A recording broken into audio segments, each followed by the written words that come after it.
Shut up, fool!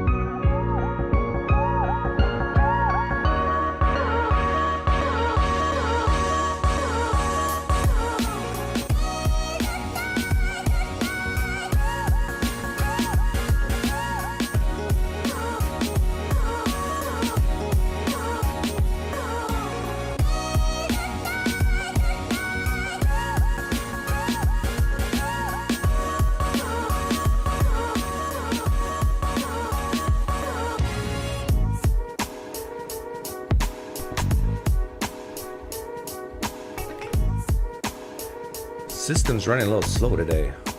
I can feel it. It's not like snappy. I don't know if it's the internet, my computer system.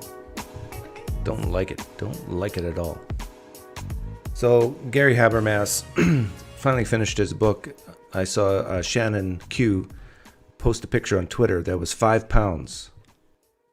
For anyone on the planet to take pride in a big, heavy book, I'm not saying Shannon Q's taking pride. I mean, like, Christians or Gary Habermas himself, to take pride in a bunch of paper. I mean, it's quality, not quantity, right? Like, who in the world's ever going to read a 5-pound book from cover to cover? I submit no one. And if it's in paper, you can't even really use it that quickly as a reference book, because you're much better at having it in PDF and then do a Control F and search and find what you want to find, the exact word. I mean, to produce a 5-pound book, like I'm typically not an environmentalist, but I mean, the trees are crying. I mean, I just want to go out and hug a tree now for what Habermas has done. So silly. But someone suggested in my YouTube comments that I should play this interview I had with Gary Habermas. This was 1 year ago. I interviewed Gary Habermas on Canadian Catholic's channel, which is now gone. I don't know why. Don't ask me why. I don't know where he is. But to this day, I am in Canadian Catholic's debt, because he did me a huge favor by... Maybe part of the reason why he doesn't have a YouTube channel anymore is because of this interview right here. Because he took a lot of flack, I think, for setting Gary Habermas up to unwittingly talk to me for a long time on this interview. And for all the Christians listening, just to let you know, during this interview, I had 3/4. I had 3/4 of my brain tied behind my back just to make it fair. Usually I do half, but for Gary Habermas, I did 3/4 behind my back. So usually it takes a long time for Theist to call in. Last week was actually pretty good, I think. We had a lot of call-ins, but it took a while. So while we wait for the Theist to gain courage, let's do a blast from the past here. Let me back it up a bit. And then during this, I forgot, but Apologia joined, Myth Vision joined, Kip Davis joined here later. Who else? Oh, Nathan joined later. This was at a time when all these guys loved me. Not so much anymore.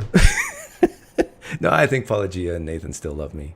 Not so sure about Derek. I don't think Kip said he'll never be on my show again, because I made the mistake of being honest and saying I really don't care about the stuff he researches.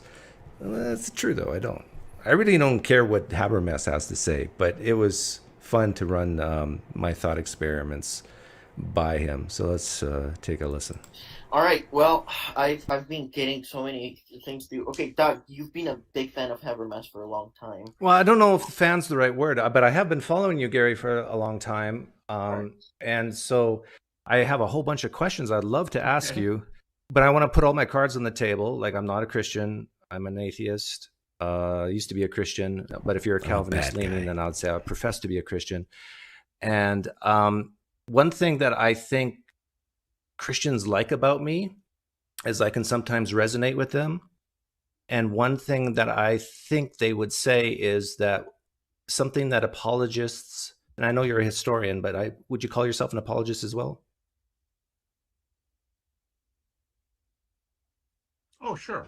Yeah. Okay. Because I would use the history and the philosophy, which is my background. Right. I would use it to answer those questions. Yeah. And so one, I think, criticism that a lot of Christians might have of apologists like you is that sometimes apologists can sound like politicians. And so when a question is asked, by the time the answer is complete, it's like, what was the question again? You know what I'm saying? Is there a delay? I think so. But I would say the complaint that somebody, as an historian or philosopher or New Testament scholar, sounds like a politician and goes on, if that's the part of that second question, I think that could be answered in several ways. Make your answers shorter. Right. The fact that in politics, we generally don't like one view, but we love another view. So politics are okay with us if it's our view. So I think to say, oh, they sound like politicians, Good is point another there. way to say I don't like what they're saying. And if that's because they do like some politicians, and if that's what they're saying, then I would say buckle down and answer the questions. Yeah. If you don't like going on and being a politician, then answer the guy's questions. And that's what I would say. Okay. Yeah. I saying this And nothing more. I should have added that in. is because since I have some questions, I'll get right into it. But please just, if you can answer it in one question or one answer, one word answer, that's great for me. One word answer depends on what the question is. Yeah, but There's very few questions I can answer. I understand. But if it's one- possible to in answer one in word. one word, then please do. So let's start with the minimal facts, because that's your bread and butter, I think, right? What would you say is the biggest criticism against it, either from non-believers or believers? Now, how can I answer that yes or no? No, I'm not asking for yes or no here. Is that what you're saying? What's the biggest critique against? Oh, okay. Then I misunderstood you. Sorry, I wanted to play this all the way through without making any comments, or very little, but is he just stupid? Like, maybe he can't quite hear me very well? I don't know.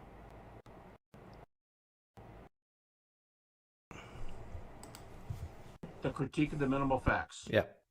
Yeah, the definition is I use only the facts. No, what's the which critique virtually against it? every critical. What is a critique against it? I Yes. think we have a little bit of lag between our voices. I'm not sure, and I'm not hearing all your words. What is the best critique against it? Yes. One Christian who doesn't like it, one Christian scholar who doesn't like it, says Habermas only uses a piece of the pie when he could be using the whole pie. Why does he want to tie himself down to a half dozen questions? That's one of the questions I've been hearing lately. Not a half dozen facts. Why do you only want to use 6 facts when you can use dozens of facts? Even according to Bart Ehrman, even according to Maurice Casey, the atheist and agnostic commentators. I think that's a good complaint. I think having the whole pie can be better at times than having a piece of the pie. But I stay with the piece of the pie because I have the advantage of having almost every critical scholar on board with me. I'm not even aware of critical scholars who disagree with the 6 facts. And by the way, just in case somebody's saying this, I get blamed with this. I do not say that the empty tomb is one of the 6 facts. I don't say that. I ever have said that. Okay, I understand that, and I can appreciate that answer. If you had those minimal facts, Yep. And if, let's say, someone has a naturalistic explanation and another person like yourself has non-naturalistic explanation, Yep. All else being equal, Yep. What do you think a person should choose? A naturalistic or non-naturalistic, if they can both explain the data? I want to know, or let me ask you, what naturalistic Boom.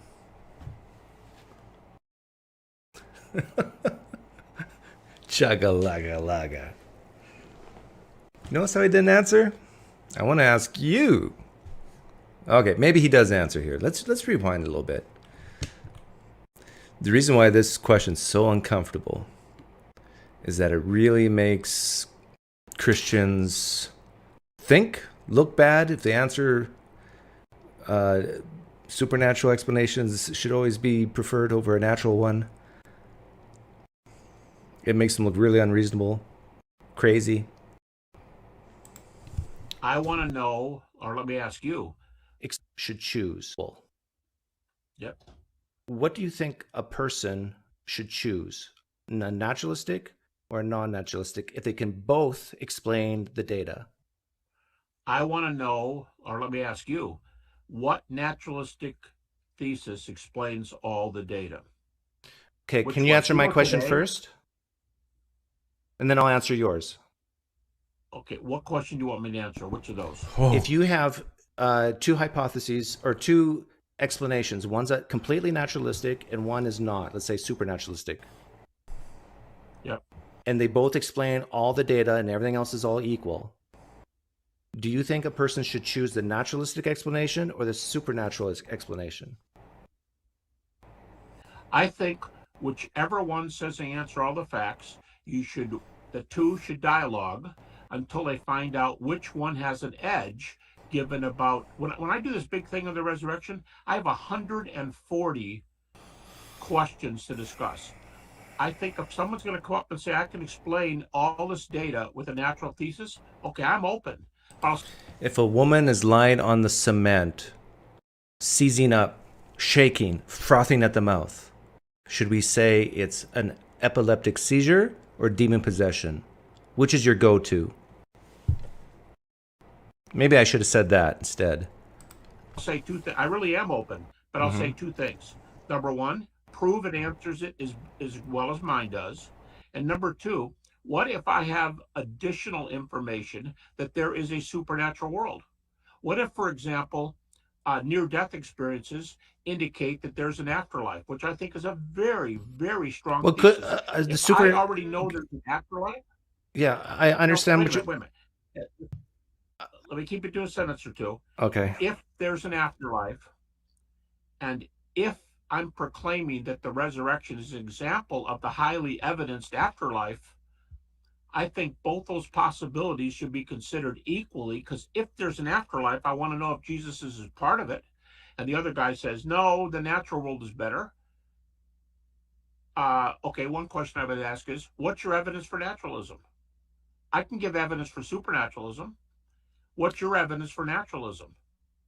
So Dale Allison, give me a good argument for naturalism. Dale Allison, whom you know, right? Dale Allison, what? Dale Allison, whom you know.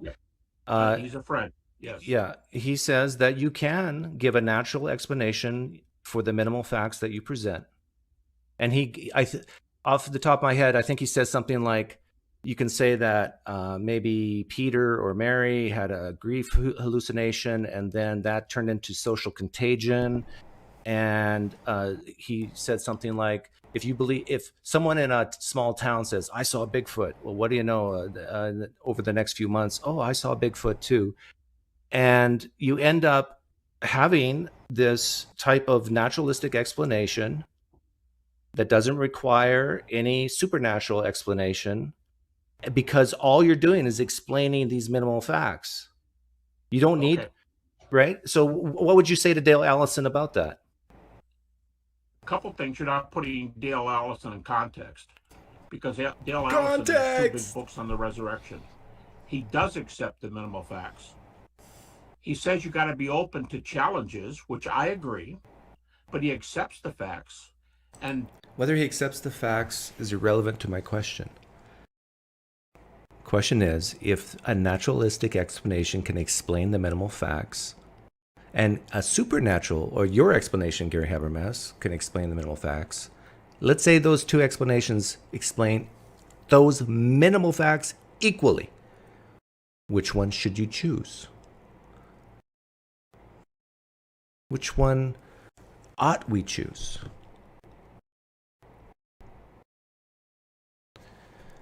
I think any reasonable human being on the planet who can still believe in the supernatural, still believe God exists, still believe miracles are possible, will say, hey, it's probably an epileptic seizure, not demon possession.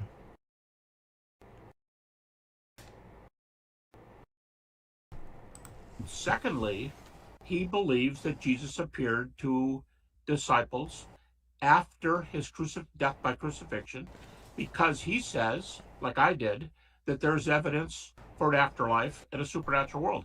In fact, By the way, the chat on the top right is the chat from the actual interview. Chat on the bottom left is today's chat. time I was with Dale, we were having coffee and a long talk of a couple hours. And I sat down at the table, and before I even sat all the way down, I said, Dale, you know what my favorite sentence is in only the first book was out on the resurrection. I said, you know my favorite sentence is? And he said, what's that? And I said, here's the sentence. It's a pretty close paraphrase. He said, I have no doubt that after Jesus' death by crucifixion, Jesus appeared again to his disciples. That's Dale Allison. I can give you chapter and verse if you want. Yeah, but Dale Allison will also say that we don't know the nature of these appearances. That's fine, but that's beside the point. No, it isn't. That's a huge point because all right, 80% of my brain tied behind my back. The nature of the appearance is beside the point. Really? So you're saying a Pentecostal type, charismatic revival type of appearance, you just feel it in your bones. That type of Jesus appeared to us on Pentecostal Sunday at the local church the other day. That type of appearance, that's irrelevant. No, it's not irrelevant to most Christians, especially evangelical Christians. No, it's bodily. It's like everybody would have said, yeah, he's about 5'5", medium brown hair, a little bit of stubble. Yeah, we all saw the same thing. It's not irrelevant. Pentecostals today, I think you know this, yeah. Pentecostals today will say that they saw Jesus, that Jesus appeared to them at 11:10 a.m. during the worship service. Wait, Not 11:11. Yeah, but that's just. That's right. I want to do clarify. we have data for one kind of appearance or another? Let me make a point. If Jesus appeared to somebody in whatever kind of body, and if you have data that he appeared, that's data for the resurrection. And by the way, Dale Allison says it both ways. Well, hang on, Gary. Dale Allison says, Are you saying a minimal fact is that Jesus appeared to people in a body? I think the minimal facts show that Jesus appeared. Dale Right, Allison but not in a says, body, right? I do argue for the bodily resurrection, but I don't usually use the minimal facts. I know, but I think the minimal facts will prove that. Do you say that is it a minimal fact based on the consensus of New Testament scholarship that Jesus appeared to people in a body? Okay, I've got a published article. Lean yes or lean no? Where I surveyed a bunch. How can any evangelical Protestant Christian, I'll be very specific because that's what Gary Habermas is, listen to this interview and say that Gary's doing well here? When he can't answer, this is a very simple yes or no question. Do you say that Jesus appeared to people bodily? Yes or no? Is it the consensus of historians that's a minimal fact that Jesus appeared? You can even say resurrection body. Yes or no? If you're a Christian listening right now and you're just like, oh, crap. I mean, he doesn't say it's a body. It's not a minimal fact. And he doesn't even admit it. Of scholars, and I can only argue for the ones I've surveyed, but there are dozens and dozens. 75% of the scholars said they believe Jesus appeared in some way after his death. Bodily? 75% of those who said he appered bodily. 75% of 75%? Two questions. If you like 75% for he appeared, and 75% of those who said he appeared bodily, I think those are. Okay, what's 75% of 75%? Isn't that very close to half? Is that a consensus? Isn't 0.75 times 0.75. That's 56 and a quarter. Yeah. That's a big consensus. Large percentages. Okay, so you're saying that a minimal fact is that Jesus appeared to people in bodily form. I think that's where the argument heads. Yes, but let me No, make- not heads, but as a minimal fact. You're saying you're I'm jumping not to the hedging. conclusion. It comes from my arguments, but I want to cite Dale because he's your hero here. And Wait a minute. I'm trying to figure out what's a minimal fact and what isn't. And it seems like it's really hard for Gary to answer this question. you brought him up. So Dale says the New Testament view is that he appeared bodily. He says, I'm rather Platonic. I don't need bodily appearances. I'm fine with them, but I don't need them. He said, but if he appeared without a body, he still appeared. That's still a resurrection. Now, if somebody says I had a dream last night or I was praying last night and he appeared in my bedroom, we'd have to talk about that. But I would want to. What's the difference? Well, if Jesus appeared to someone in a dream or sat on their bed, we'd have to talk about. Why is that different than this minimal fact in some way? Like, how many Christians, if there's Christians listening to this now or in the replay, how many Christians would be so confident that Jesus rose from the dead if it were a fact that Jesus only appeared to the 500 and to the 12 and to Paul in a dream? Would you still be a Christian today? Or would you say, well, wait a minute. If it's a fact that he only appeared to Jesus in a dream, that means the Gospels, all those stories about Jesus meeting people on the road and then at the tomb, then that's false, and then that means I can't. No, you would not be a Christian. At least not Gary's type of Christian. You'd be out. I'm done. If this is not true. If Jesus didn't rise bodily and looked into the eyes of the believers just like you look into the eyes of another human being today, you'd be out, right? Sean McDowell, are you here? You listening? Evidence. I'm just saying, if Dale is your man, Dale says disembodied or embodied, and that was what my survey said. Once again, 75% of the scholars, left to right, say Jesus appeared, and 75% of those who said he appeared bodily. So that's 75%. So saying 50%. Bodily, 25% said he appeared. 25% said he really appeared, but non-bodily. I'm not going to say the second group does not believe in it's not my view. And I think the facts evidence bodily resurrection. And the minimal facts evidence bodily resurrection. It's clearly the New Testament view, and that is the majority. I'll be right back. I'll keep it running. Even from Okay. non-Christian Let's New move on. Testament scholars. Again, I got so many Go questions, and so I want to keep them short. The answers, if you can. Have you ever met a person who had nothing to do with Christianity? Their parents weren't Christians. They became a PhD historian. They looked at the evidence of the resurrection, and they became a Christian because of the historical evidence for the resurrection. Do you know anybody? Because I want to interview that person. I can give you a list of PhDs in either straight history or in New Testament history. But history, Dale Allison called himself an historian. Bart Ehrman called himself an historian. And Bart Ehrman does not believe in the resurrection.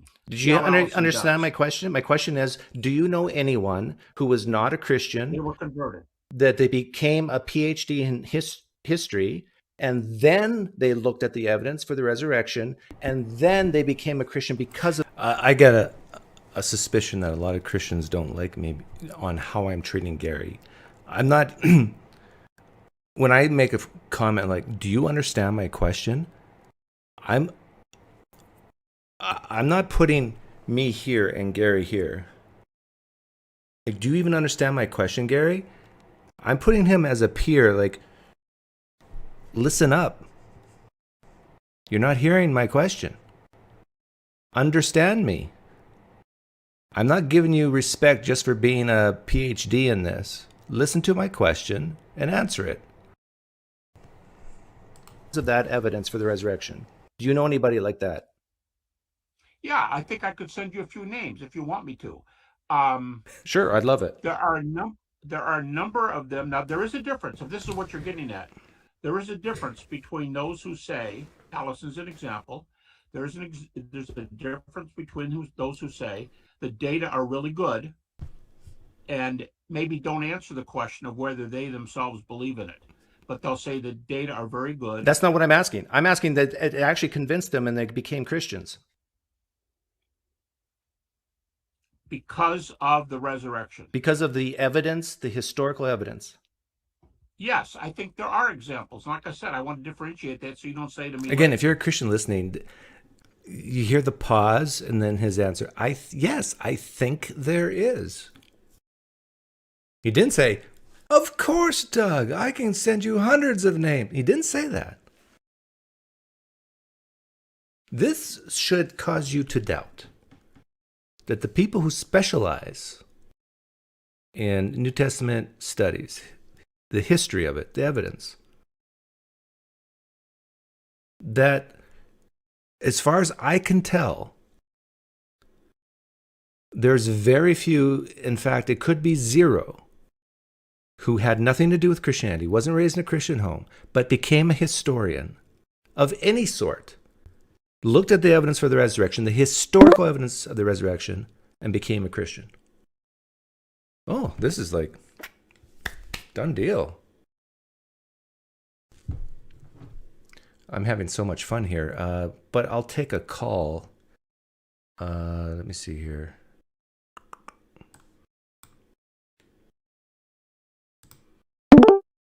Oh boy, hang on. This is gonna be loud.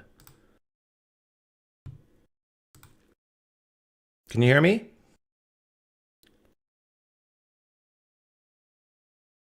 Questioning Pine.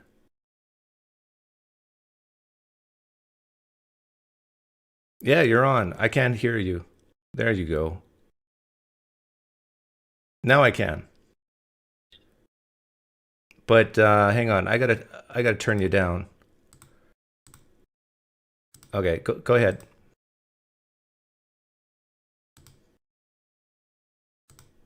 How are you, Doc? I'm doing well, thanks. You're still very loud, but anyhow, I'll keep turning you down. What's your question? Okay, so my question is, what would you say to a Christian who says that any evidence you could show them or anything like the flying man question, the veracity of the New Testament, anything you say to them, they won't change their minds because they had such an experience and they believe the New Testament is just truth. Okay, what would I say to them? I would say, because of my experiences of naturalism, nothing will change my mind to become a Christian. So then I would say, what would you say to me?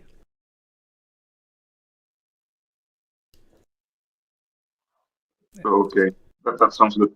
And then So, they probably just would say wanted something to ask like, that, and just hang on a second. They would say something like, well, why are you so closed-minded? Aren't you open to the evidence, Doug? Why would you say nothing would change your mind? Then I'd say, oh, very interesting. Why aren't you open to the evidence? Wouldn't you change your mind? So you just point out the hypocrisy. yeah, that sounds fair. That sounds fair. Well, thank you. Can you listen to a little song? Do I want to listen to something? Yes. Oh, that's why you're sitting by the piano? Okay, give us 4 bars of a ditty. Go ahead.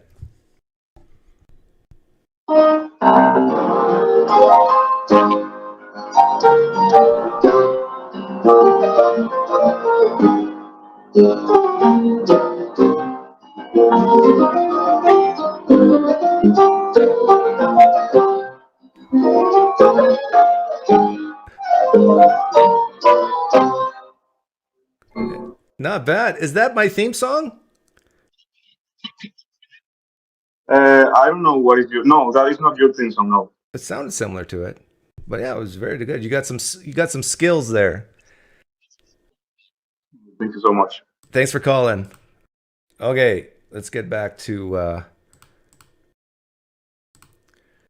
Yeah, I got that there. There we Later. go. No, New Testament historians are not historians. Okay, or you can send something that to me like later through Josh. I'd love to interview them. So, Yeah, you send me an email when this is over, and I'll send you some people you can interview. because I have found none. I've had this challenge for years, and I have found none. And for the people who don't know, he never sent me those names because I can dig up that email and say exactly what he said. Some people mentioned dead people, but I wanted someone alive so I can interview. But Well, that's probably a prerequisite. would you for an admit to the Christian audience that things like in the Gospel of John, when it says that Jesus said that I and the Father are one, that those are not facts based on consensus of historians? I'd never even addressed that. I know, but I'm at. Would you I think- say that that's a fact? Let me make a stronger one. I think the clearest case of Jesus doing that kind of thing is in Mark 14, 61 to 64, where the high priest asks, "Are you the Christ, the Son of the Blessed One?" And he says, "Ego eimi," in the Greek, "I am. And henceforth you'll see the Son of Man riding on the clouds," which is only a prerogative of God in Scripture, "and seated on the right hand of God." And the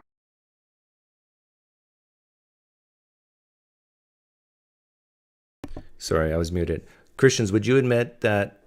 Do you see what's happening here? I asked them, would you admit that in John, when Jesus is reported to claiming that he's God, I and the Father are one, that is not a minimal fact? If I was Gary Habermas, I would say if I was Gary Habermas with still the same personality type as I have right now, I would say no. That's not a minimal fact that Jesus said he was God. It's not a minimal fact that Jesus walked on water. It's not a minimal fact that the loaves and fishes were multiplied. In fact, none of the miracles are minimal facts. You are right, Doug. These are not minimal facts.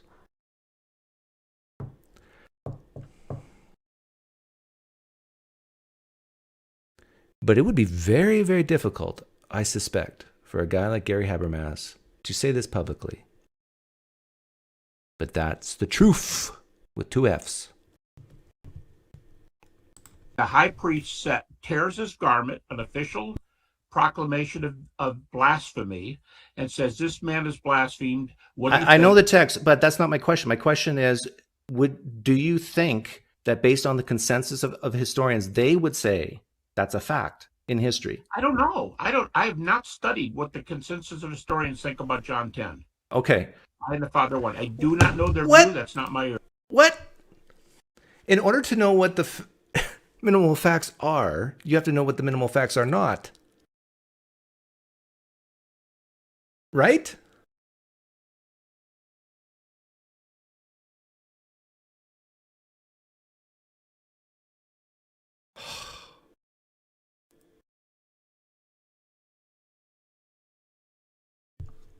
Area.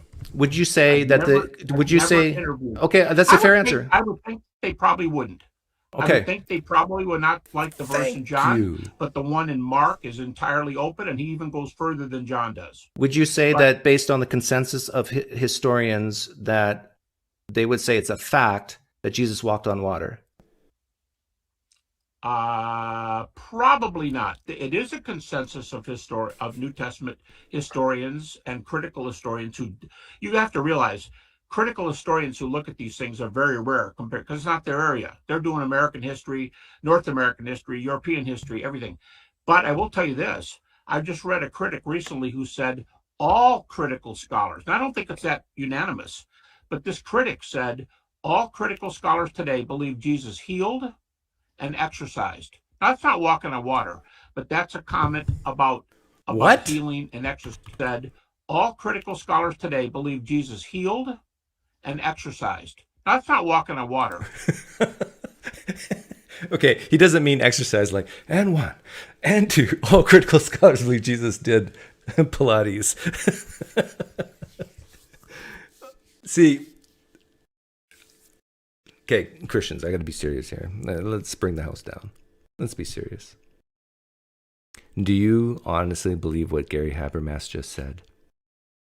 That all critical scholars, even those atheists, believe, those secularists believe that Jesus healed. We're not talking about doctor healing. We're talking about, like, miraculous healing and exorcised out demons. No, they would not say that. They would say that there was a belief that he did, but not that he actually did. Now, I am quite sure, and I don't remember if I said this. Well, I'll press play shortly. But I'm sure this is what Gary meant. But it sure makes it sound like that he's saying that, oh yeah, it's just they believe he did actually do miraculous healings. Let's see if he clarifies himself. But that's a comment about healing and exercising. No, I don't think the majority of scholars, critical, non-Christian, if you want, scholars would say Jesus walked on water. I think they would agree. Yeah, I would agree. From my understanding, but that's not my area. I know. But the point of I have all my cards on the table, full disclosure. He says, but that's not my area. Your area is to go through the New Testament and figure out of all the facts in the New Testament, facts and quotes, which are the minimal facts. In order to have a minimal fact, you got to figure out what are the facts, the most important ones. Right? So if you don't even know what's a fact and what's not based on the consensus of scholarship, how can you even figure out what the minimal facts are? It's like 95% of my brain's tied behind my back right now. Point of this is that I bet you if we were to put everything that you would say is a minimal fact on one side of a piece of paper and everything that the consensus of historians would say is not a fact, we would have a short little piece on the left and a long list of non-facts on the right. Would you agree with that? Let me tell you why that's a non sequitur. I only do 6 facts. 6 by definition. Remember, I already said, and I'm glad I said it before you said that. A whole pie view, all the facts we can get from the New Testament, is more than 6. So I realize I'm only using 6. From those 6, I only argue death and resurrection. Sometimes I argue that he claimed to be deity. Deity, death, resurrection. I understand all that. You don't have to tell me this because I know this already. Why are you asking me questions about things I haven't studied, and do I believe in the majority of this and that? And that's not what I...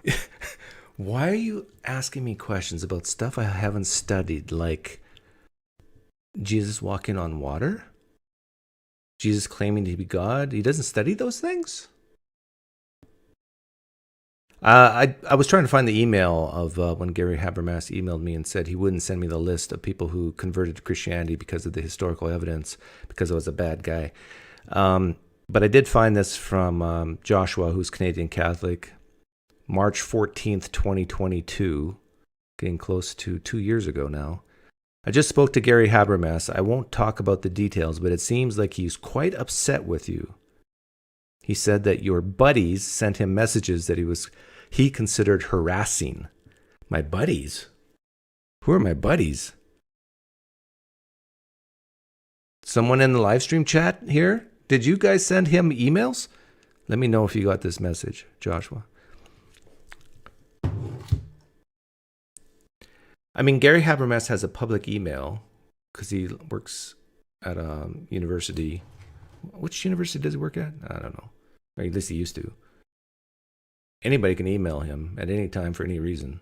I'm not saying this right now that you should do that. I'm just saying that anybody could, if they wanted to, find his email and send him an email. So don't blame me for this. Oh, I just noticed. Shannon Q is in the chat from 2 years ago. She doesn't do that anymore. Shannon, are you here? But I'm trying to argue. Well, no. In order for you to have determined what is a minimal fact, you have to exclude what's not a fact based on consensus. Yes. Okay. All right. We're getting closer to something here. Oh. If you produce, I'll tell you what I believe about that. If you produced a list of 20, let's say, what you think are contradictions in the Gospels. I'll make it hard, not just differences, let's say contradictions in the Gospels. Why is he talking about contradictions? I guess to exclude what's a fact or not? You're gonna find 20 of them, but they don't mess with my 6 minimal facts. I'm gonna say you keep what you think are contradictions, and I'll keep the death and resurrection of Jesus based on the minimal facts. And if Jesus is died and raised again, we could go after and discuss whether the other ones are contradictions later, but you're not messing with my conclusion. You're not disproving my view. Don't mess with my conclusion. In order for Jesus to appear to his 12 disciples, is it a minimal fact that, according to the consensus of scholars, that Jesus in fact had 12 disciples? Is it? Is it really now? I mean, this is the problem with the minimal facts. There's an incestuous, and there's going to be Christians listening to me right now, and they're going to cheer me. I know it because I'm omniscient. They're going to cheer me and say, Doug is right here. There is an incestuous relationship between all these facts. It has to be a fact first that there were 12 disciples of Jesus in order for the fact that Jesus appeared to them. This is just science. Logic. So if it's not a minimal fact that Jesus had 12 disciples, then it can't be a minimal fact that Jesus appeared to them. Hello? Anybody home? Does this not make sense?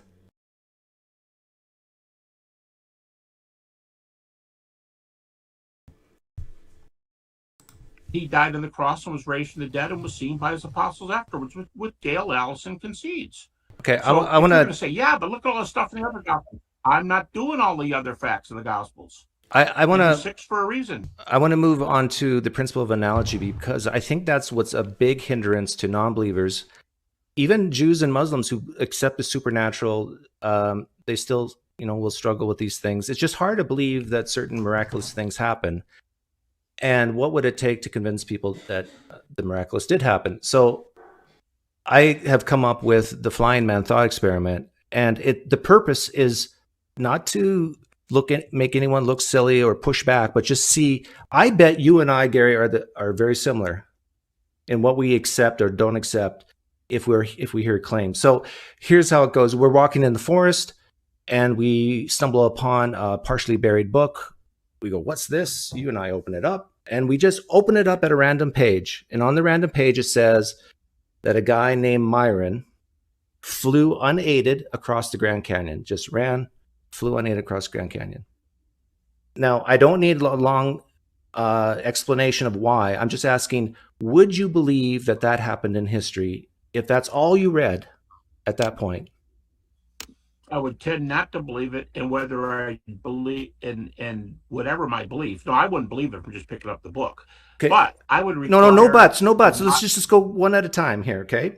What do you want me to answer? You keep cutting me off every time I say 2 words, and you go on for a sentence. My question is, would you believe it? Okay, I got a comment here, because there's going to be a lot of Christians who think I'm being rude. But hear me out. Just give me a second or two to explain myself. If you want a dialogue, if you want to get to the truth, this is why courtrooms do what they do. Yes or no? To get to and there's always opportunity later in a courtroom to expand upon questions, cross-examination, so forth. But if there is a yes or no question, do you believe it? That question is basically yes, no, or I don't know, or pass. It's not, and here's why. I didn't ask why you would believe or not believe. I just asked, do you believe or don't you believe? I mean, it would be so refreshing if an apologist was asked a question like, would you believe my great ancestor flew across a Grand Canyon? And they just say, no. And then 5 seconds of awkward silence. Oh, that would be refreshing. So refreshing. But they can't do it. I'm not sure why, but they can't. Well, some can, I guess. No, I'm going to keep talking, because that's what you do. You ask me a question. I start to answer. You cut me off and go on to another question. I would like to be able to answer your stinking question. If you don't want to ask me a question, don't ask it. All right, But if guys, you do, wait for the answer. all right, Dr. Man. Look, PineCreek, this shouldn't be like turning into a debate. This should be more like a question discussion. Well, he answered the question. I asked him, would you believe it? He said no. And so I wanted to move on to the next question. And I said, and I'm in the middle of saying something that you probably would agree with, I would require a lot of evidence for it. But no, you cut me off and go, wow, what about a different kind of flying guy going across a lake this time? I don't care what you're saying. No. Here we got a PhD in biblical studies. I don't know what. Get a little upset. George is upset. Who do we got here? Of awkward silence. Hey, John. Turn off your YouTube. We'll wait.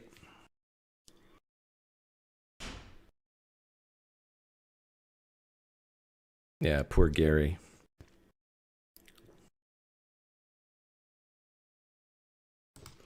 Yeah, I was giving Gary a little bit of a hard time. With I like it. 90% of my brain tied behind my back. Yeah, I can see that. What did you want to say? Yeah, I like your thing about being dead inside. Yeah, dead inside. More dead inside, yeah. It's I think it's something that humanity needs to get more aware of. Yeah, I agree. In fact, I was thinking about starting a series where I play people flying off the handle on both sides of the political aisle, and then just ending it with "Be more dead inside." But I see your connection is not good. And okay, what else did you want to say? You back? Yep. I missed what you said, Doug. I missed what you said. I didn't hear what you said. A response to my being more dead inside. That's all right. What's your next question? I haven't got a question really. I just think that being dead inside is the answer to an awful lot of questions. Yeah, I agree. Put it that way. I agree. I'm going to let you go because we agree on this. Okay. Thanks, John. All the best. Okay. I tend to boot people I agree with. First of all, that's not my argument. You're making things up that are not my minimal fact arguments. Gary, the point of this thing is to see the principle of analogy that we're the same. Because I agree with you. I wouldn't believe it either. But now let me add, I'm going to add piece by piece, full disclosure, piece by piece, the evidence for the resurrection. Yes. I'm going to apply to the flying man. So let's say we flip the page and it says that Myron flew in front of 500. He flew in front of his 12 friends and finally to the author of this book, this letter. Yeah. Would you believe it now? Not when I don't know who Myron is. I don't have a clue what his background is. I don't know anything about him. Now, if you switch to Jesus Christ and critics, I have to keep saying. Okay, Christians listening. I'm talking mostly to the Christians listening because the atheists probably already agree with me on all this stuff. But notice what Gary just did. I'm presenting minimal facts in quotes. I'll put it this way. I'm putting minimal claims on the table. Okay, well, I'll say they're not facts yet, but we're getting there. I'm putting minimal claims on the table and asking, would you believe it? Lean yes, lean no. He's saying no, no. But now he's delving into a ton of minutia in order for him to believe it. And this is why even Christians say that the minimal facts argument is bad, terrible.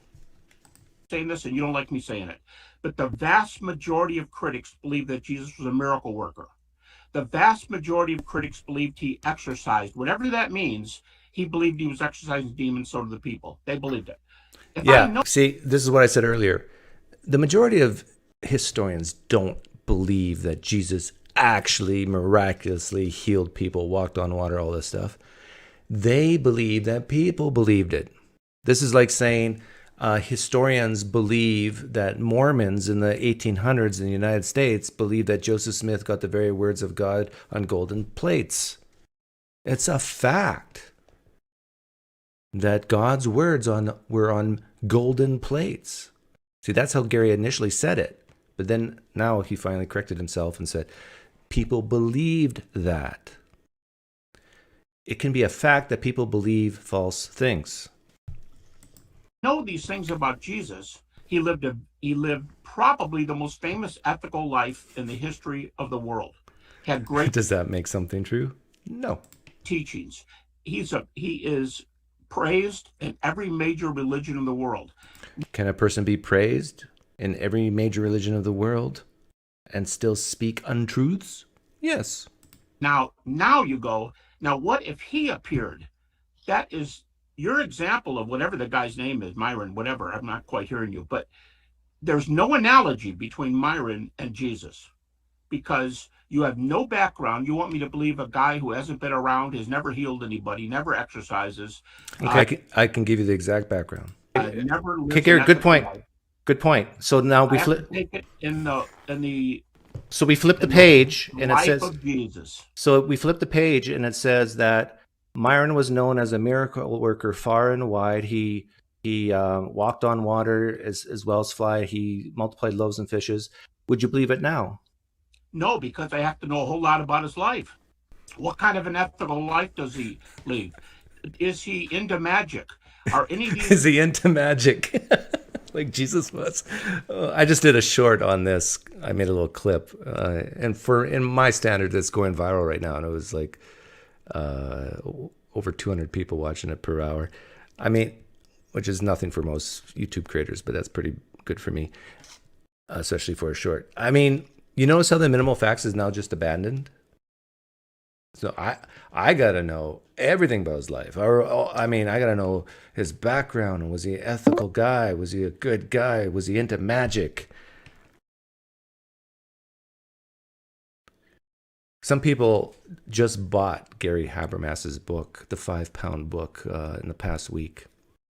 And because they bought the book, they might stumble upon this video and then hear me and they go, oh man, did I just waste money on a 5-pound book? doing? I would ask the same questions you do about naturalistic theories. Okay. By the way, someone asked, what are the exact minimal facts? Gary Habermas is talking about 6, but he actually has 12. But recently he's using only 6. Here's the minimal facts. Jesus died by crucifixion. I think a lot of atheists would agree with that. He was buried. Depending what you mean by buried. If being thrown into a pit is the same as buried, most atheists have no problem with that. His death caused the disciples to despair and lose hope. A lot of atheists would agree with that. The tomb was empty. And then it says in brackets behind it, the most contested minimal fact. Yeah, I would say the consensus of scholars is not that there was even a tomb. Number 5, the disciples had experiences which they believed were literal appearances of the risen Jesus. Yeah, that doesn't make it true, though. People believe a lot of stupid, crazy things. Number 6, the disciples were transformed from doubters to bold proclaimers. I would question that even because, like I said earlier, I'm not convinced there was even 12 disciples. Was there some disciples? Yeah. Were they transformed? Notice we don't actually have the words of hey, me, John, the disciple of Jesus, my life was transformed. The Gospel of John doesn't talk like that.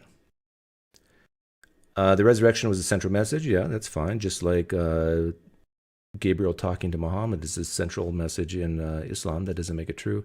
They preached the message of Jesus' resurrection in Jerusalem. Yeah, who cares? They preached the message of Allah in that area of the world in the 6th century. The church was born and grew. Yeah, no problem there. The Mormon church grew pretty strongly in the U.S. in the 1800s, and Islam is still growing today. Doesn't make it true. Orthodox Jews who believed, number 10, Orthodox Jews who believed in Christ made Sunday their primary day of worship. What? I mean, why bring up that? Number 11, James was converted to the faith when he saw the resurrected Jesus. James was a family skeptic.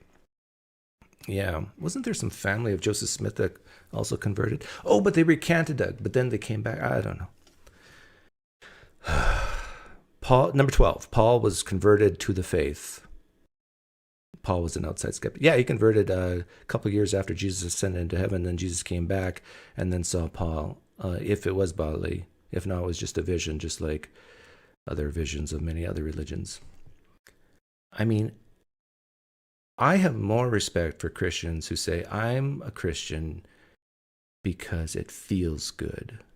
But to try to defend being a Christian because of these 12 points, I mean, good luck. A guy like me who has no training in history can make you look like a fool very easily. You're better off just saying, like the other guy who called in, John, was it John? No, the other guy on the piano said, personal experiences. Yeah, okay. And then you can make them doubt that, but I can almost respect personal experiences over trying to use these minimal facts.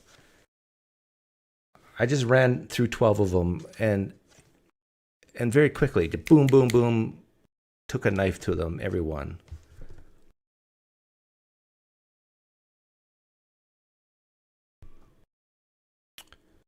Someone else called in here.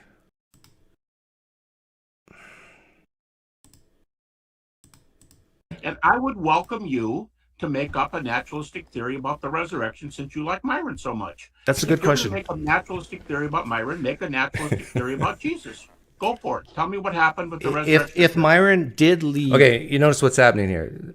It's the shifting of burden of proof. Prove that Jesus didn't rise from the dead. Come up with another explanation. Now, a lot of atheists will just say, this is bad. He's shifting the burden. I'm up for the challenge. I think I was. Let's see what I say. If you became convinced Myron did leave a very ethical life, are you saying that you would be more likely to believe he flew across the Grand Canyon? If you showed me a bunch of evidence, there's a bunch of other areas now, and a bunch, which I don't think he's talking about minimal facts. He did say, if you show me minimal facts, I will believe it. No, he needs a lot more to believe something he doesn't currently believe. Start applying naturalistic theories, and I don't think it's magic. I don't think it's trick photography. If I'm watching this on a film, I don't think it's photoshopped. If I can do a check, things would start coming together better. But I'm still a mile away from believing he flew across the Grand Canyon. Good for you, Gary. But can I ask you a question finally? Sure. What naturalistic theory are you going to propose that's just as good as the resurrection data for what happened to Jesus? One theory. Yeah. Notice the problem in the question. Come up with a naturalistic explanation that's just as good. Like, that's so subjective. What is just as good to the Christian fundamentalist mind compared to the naturalistic atheist mind? Just as good. I just want to point that out.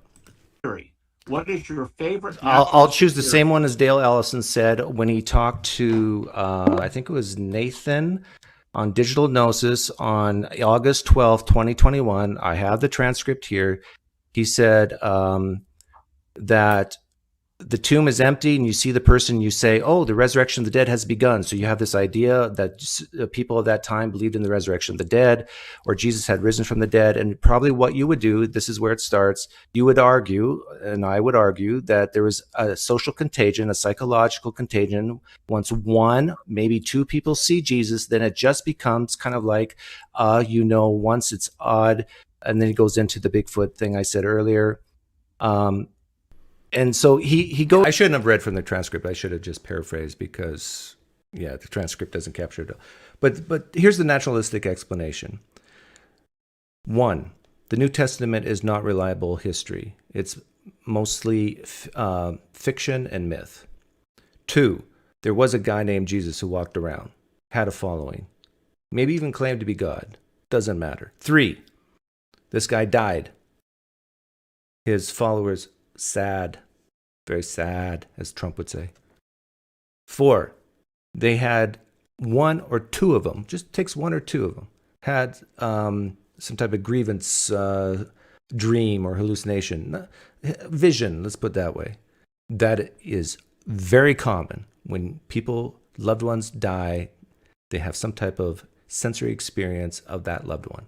It's in the scientific literature. And then those get into the social contagion of these one or two people. Maybe it was Peter, maybe it was Mary, saying, hey, Jesus is gone, but I saw him. So basically the whole thing about Jesus talked to certain people, ate fish with certain people, I'm saying that's a flat out untruth. Didn't happen. Now, this is the hardest pill for a Christian to swallow, because then they'll say retorts like, oh, so you deny all history then, eh, Doug? No, I don't. Like, come on. If you answer like that, you're stupid as a Christian. Because there's many things in history that you wouldn't believe. I'm sure of it. But just because it's in a history book from the 1st, 2nd, 3rd century doesn't mean it's true. What just happened? Okay, I'm back. Yeah, even Josephus said some crazy stuff that I'm sure you don't believe.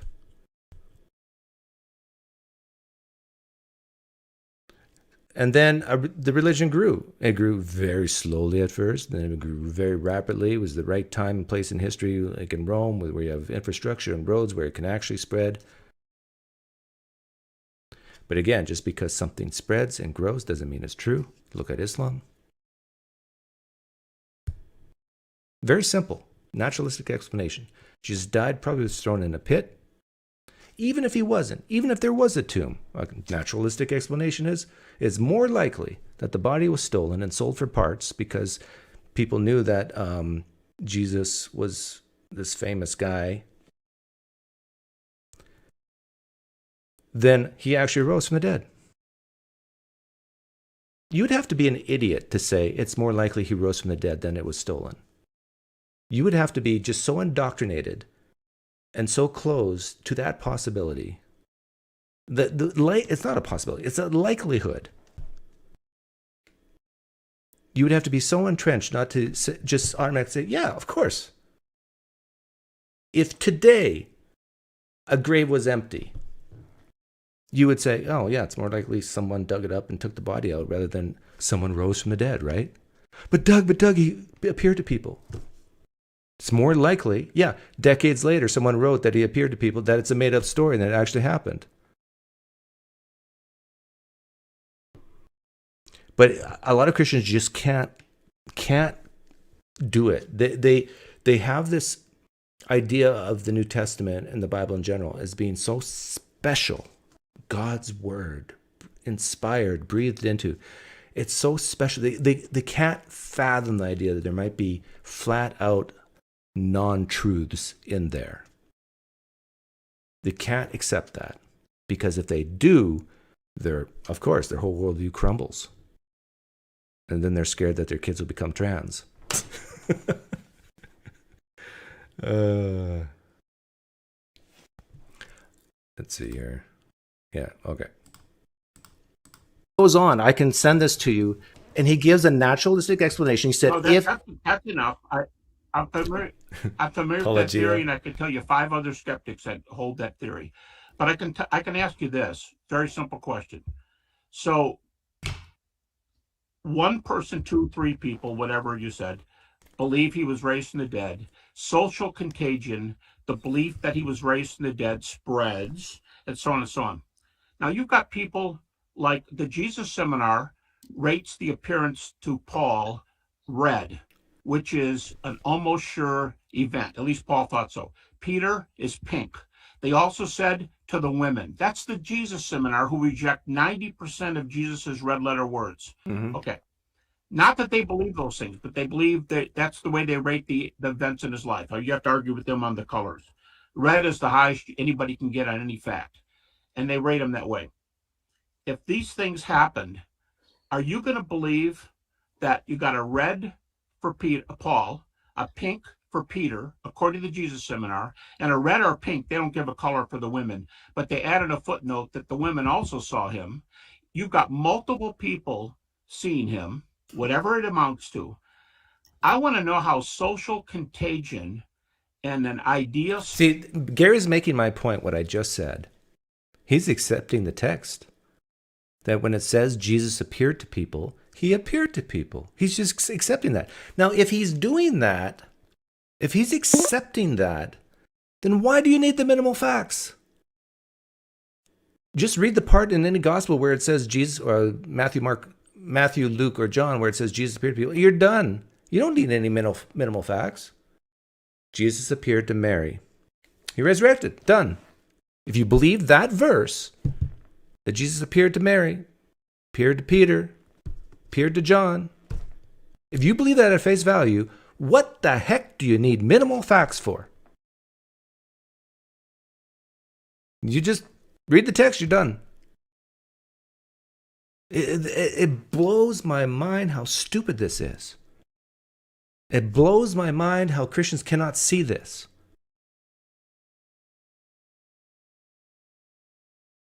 That if you don't doubt at all the story in the New Testament, then you don't need minimal facts. You don't even need maximal facts. You just read whatever the New Testament says. The part says that Jesus appeared, and you're done. Why can't you guys get this?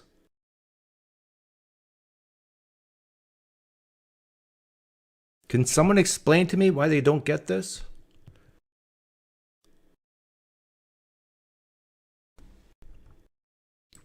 Spreading to 2, 3, 4, 10, 12 people can account for all of them being willing to die. And we have first century sources for the martyrdoms of Paul, Peter, and James. I forget, do you use martyrdom as a minimal fact? Who? Do you use martyrdom as a minimal fact?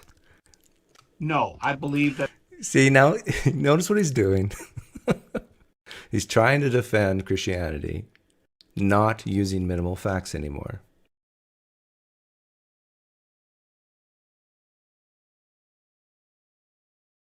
And the martyrdom thing, ugh, don't get me started.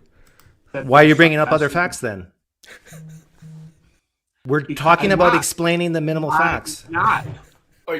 I think this is getting too heated for my liking. No, it's not heated at all. We're being very honest with each other, and because we're talking about we're talking about this because you're saying, Doug, give a natural explanation for the minimal facts, and I basically said exactly what Dale Allison said, and now you're bringing up martyrdom, which has nothing to do with the minimal facts. Can I answer your question?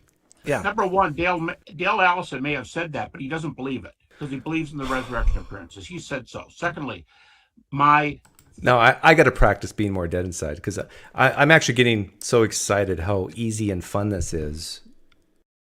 I just got to stoic. Third fact is that the disciples were transformed to the point of being willing to die. That is a minimal fact. Oh, it is. Okay, that's what I asked. Okay. Not according to what I just pulled up. It could be wrong.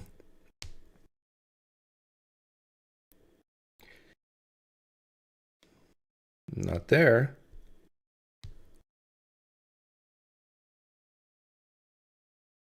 Detailed article featuring Gary Habermas, 12 Facts About the Resurrection.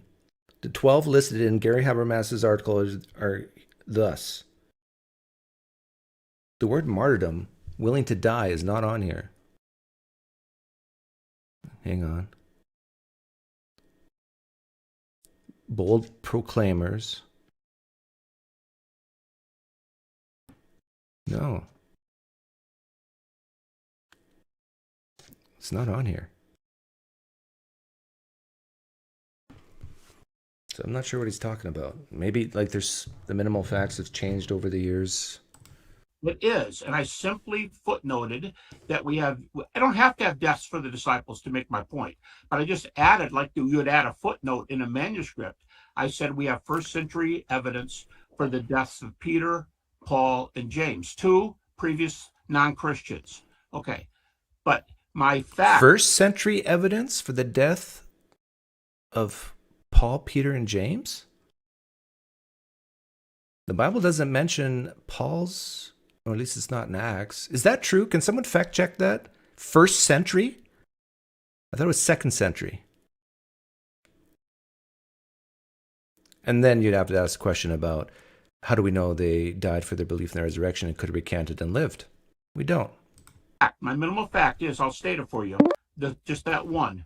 The disciples, they had experiences, and then as a result, here it is, they were transformed to the point of being willing to die for their faith. That's my point. Then I added a footnote. By the way, we have first century sources, there's 3 of them. But the point is willing to die. That's a minimum. Yeah, he fact, said it yes. again. Okay.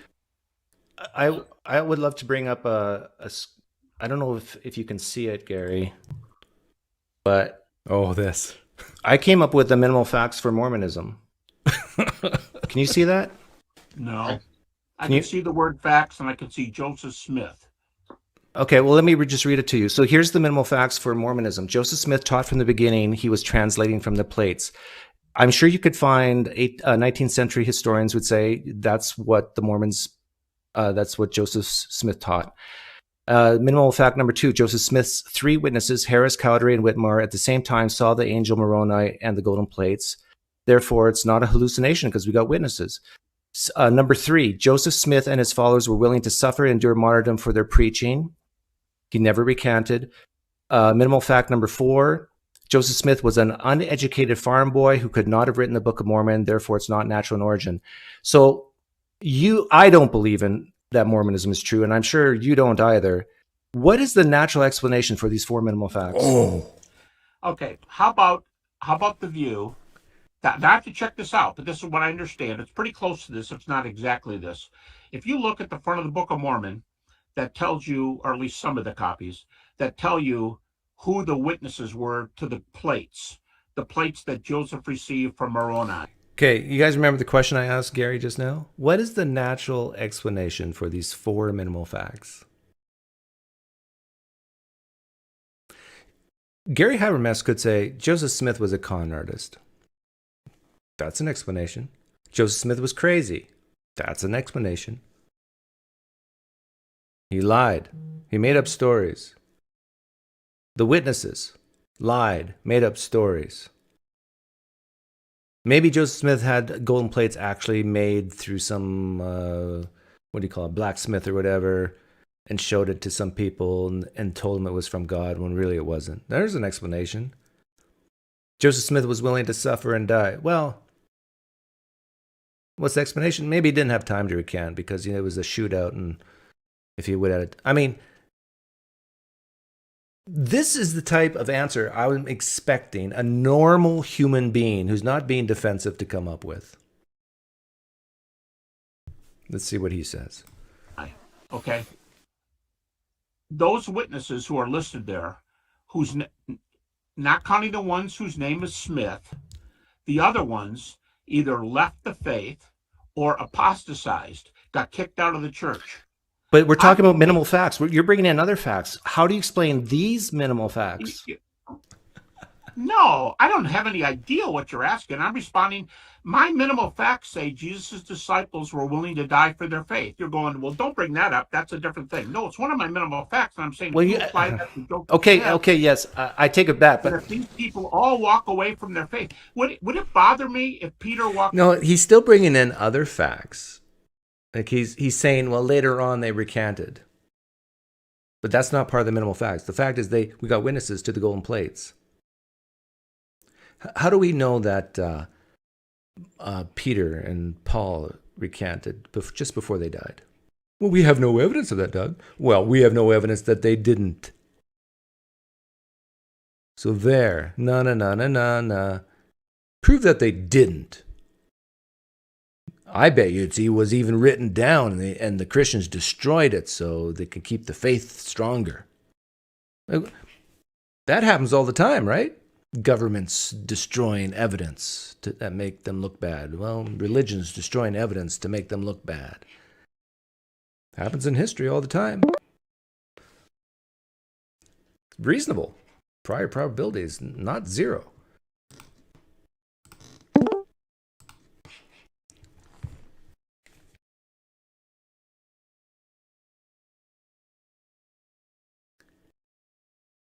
I want to debate Trump and Christians with you, Doug.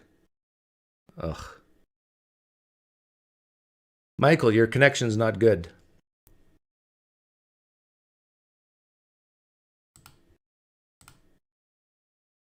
One more time. Why are there two separate chats on the screen? One is the chat from the interview with Habermas. One's the live stream chat right now.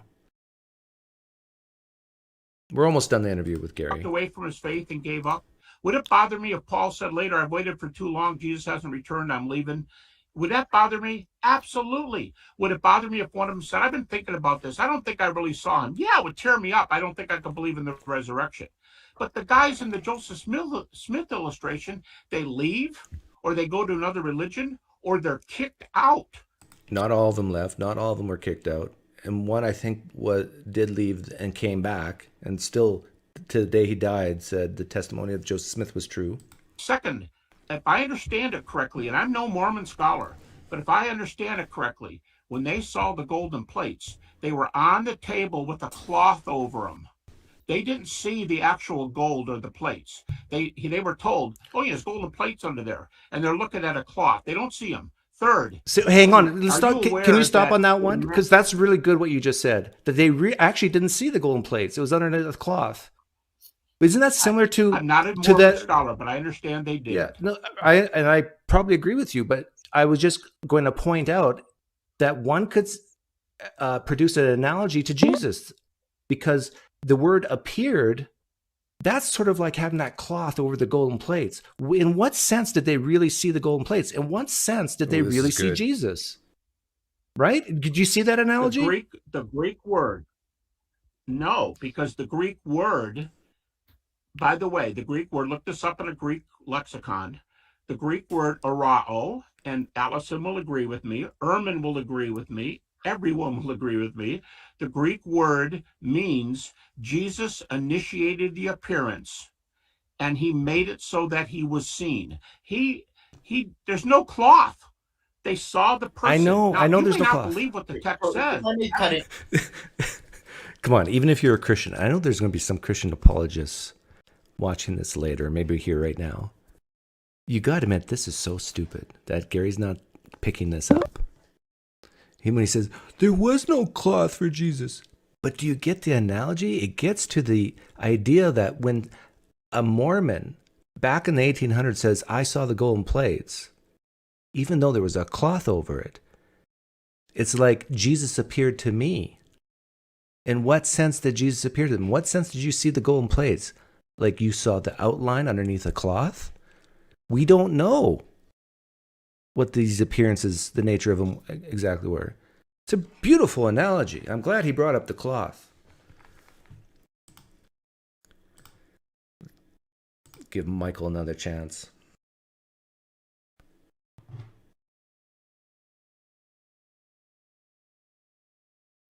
And he's gone.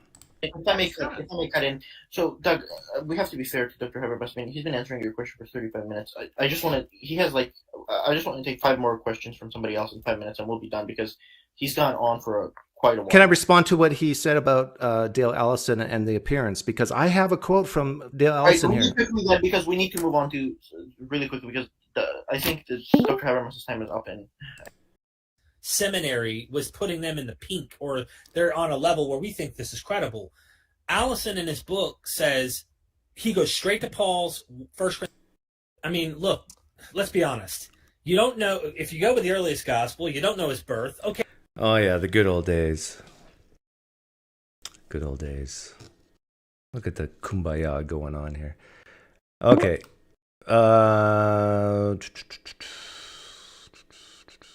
Close that.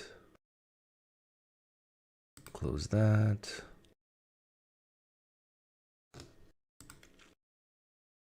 Yeah. So that was that. I enjoyed it.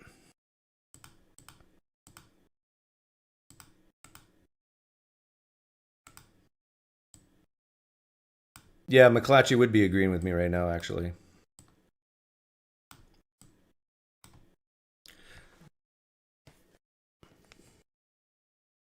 Yeah, back in the day when I was in the inner circle.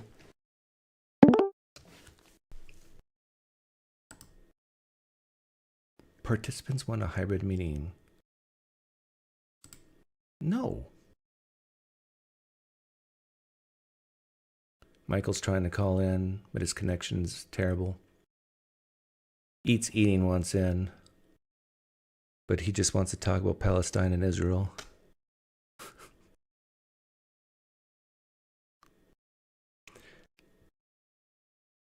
Doug, play the short where Habermas sends you the list. Yeah. I was trying to find that email.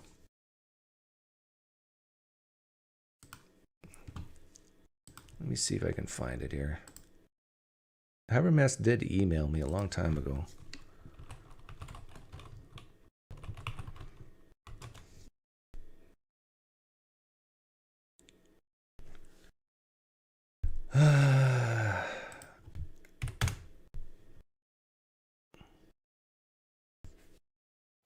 Here it is. I think.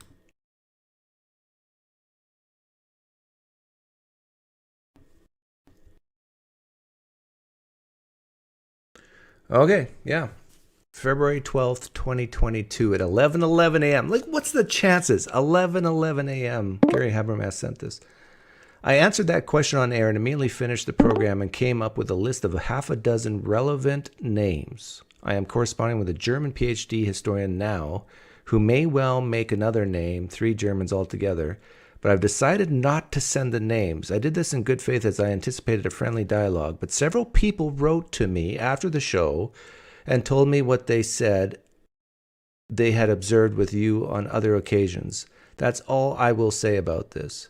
But I don't care to have more things like this happen again, or as I am guessing long drawn-out emails. Yeah, I don't like long drawn-out emails either. What did I reply? I replied very short and sweet. That's too bad. I don't like drawn-out emails. No worries. My expectations were low. There you go. I enjoyed it. Okay, John, what did you want to say? Yeah, I want to talk about Trump and America, yeah? I think... Yeah, McClatchy would be agreeing with me right now, actually. You're, from you, you're a Trump fan. No, I'm not a Trump fan. You're not? Yeah, back in the But day, you're portraying yourself. You got the other Trump. YouTube thing on. Okay, hold on a second. Okay, turn it off. Ugh. 1 second. This is Theist Relax. Thursday. See, this is what I got to deal with. People call into me and they want to talk about politics. I didn't start this. No, okay, I was a Christian, right? You were probably part of me deconverting, actually. But that's going back a couple of years. Don't worry about that. But I'm going to talk now about what's happening right now with Trump, America, and Christianity. Okay, say it. Say what you want to say. Quick. Well, I think you are telling, you're leaning right. You are promoting Trump. You're not very clear. And I think you're one of the reasons why he's still here. Okay. Anything else? He needs to be locked up. Okay, He needs to be fucking locked up. He's a nutter. Okay. Anything else you want to say? Have you no response? You talk. You need a fucking. You know, I mean, you talk about. Weren't you the guy who just called in and say be more dead inside? Yeah, but come on, now. When it comes to Trump, you can't be more dead inside. What? When it comes to Trump, you can't be more dead inside. Trump is fucking resurrecting the whole world, man. Okay. He look, no, Doug, you're promoting him as far as I can see. What? Okay. What do you mean by promoting? And give an example. Well, you said you were at a MAGA meeting. It's very kind of subtle. I'd say if between Biden and Trump, you're going to vote Trump, yeah? Yeah, that I did say. Yep. Yeah. Yeah. That is fucking nuts as far as I can see. And have you any comeback from that? No, I appreciate your opinion. Well, that's a pussy response, man. Well, you want me to fight with you? No, I want you to fucking give me some sort of a reason why you would vote for a nutter like him. But we're in the Western world, right? You want to end up like Your in fucking your connection is horrible, John. China or in Russia with this prick. He probably.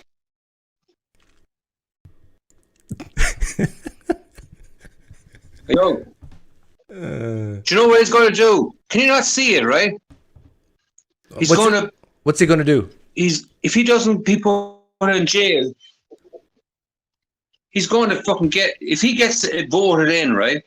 He will fucking. We've never seen mercy right now, right?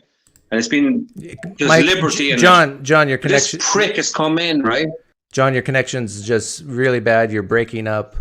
I appreciate your passion, but I hope you can take your own advice that you agree, or my advice that you agreed with, that you can be more dead inside. Okay, that was John, everyone. Woof. TDS.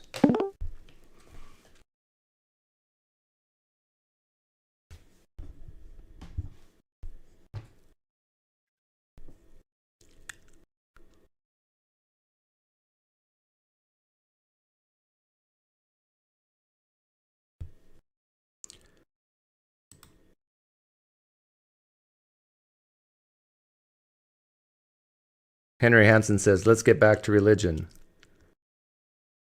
Yeah, I still want to give Theist at least a chance to call in.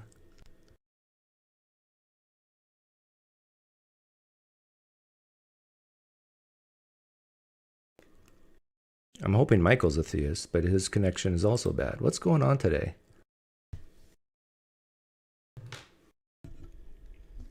Okay, somebody other than Michael or John. I saw Eats Eating called in. Eats Eating, if you do call back, I'll give you 2 minutes. How's that? But I think I know what you're going to say.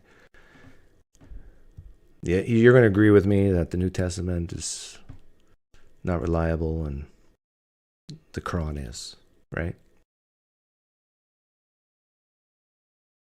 Can a terrible person be a good president? Yes.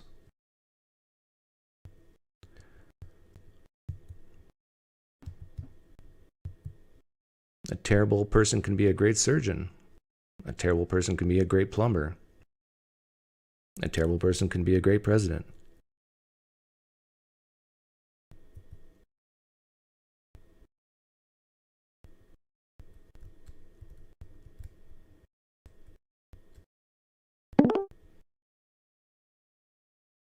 Theist, call in. Save me from these crazy atheists.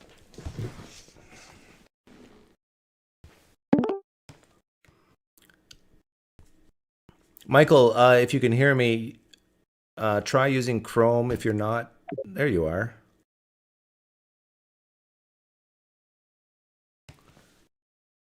Are you frozen? Yeah.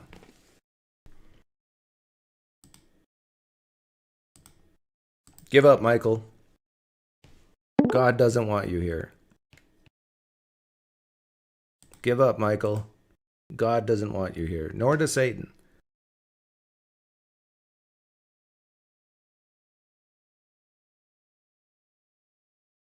The 3 witnesses claim to have actually seen the plates, not under a blanket. Thanks, Chris, for fact checking that. Michael, go away.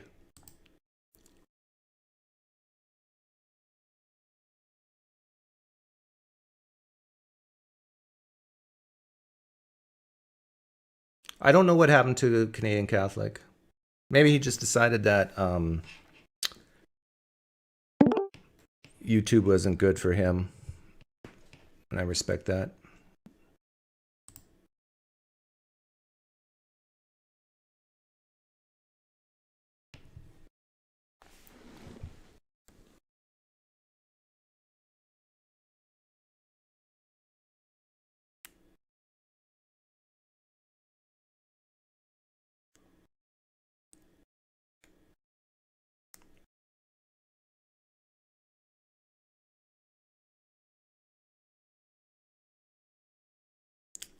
I think Michael's just trying to ruin my live stream.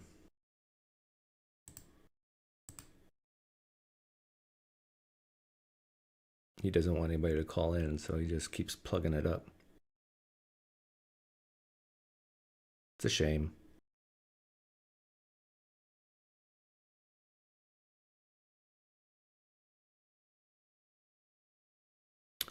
Man in Charge asks, would you relocate to predominantly a Christian community that believes what Habermas believes, or predominantly an atheist community? I couldn't make a... My answer is I don't know.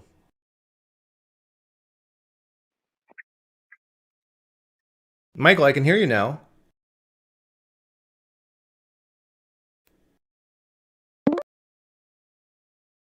Yeah, he's just... Okay, because of Michael, no calls are coming in. He just doesn't want anybody to come in. So I'll just take questions. Oh, actually, I could use Discord. See if anybody's in Discord.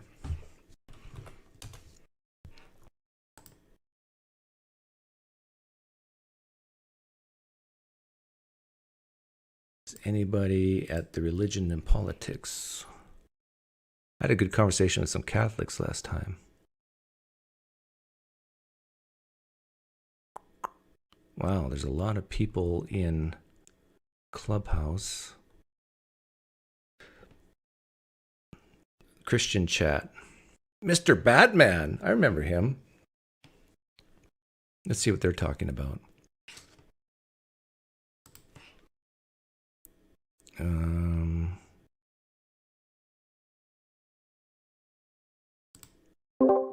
Think, not that I'm a super expert on like American history, but I think it's going to be difficult to conflate like a nation with a variety of people groups who invade and kill each other for land. Do you know what I mean? So in the big Palestine again. Native American ecosystem of invading, slaughtering tribes, raping women, and taking other tribes and basically like eliminating them, you had a new upcomer entry, which was like talk with let's see, what's this had some messages. Yeah, it looks like next Friday. There's nothing here. Is it going to be on Tom's channel or anything? No, it's going to. I'm an atheist who just enrolled my son in Catholic kindergarten to avoid the woke gender nonsense. Good for you, Jeff.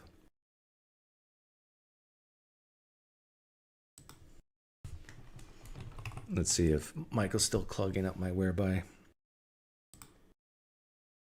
Oh, he finally gave up. But now he'll be back.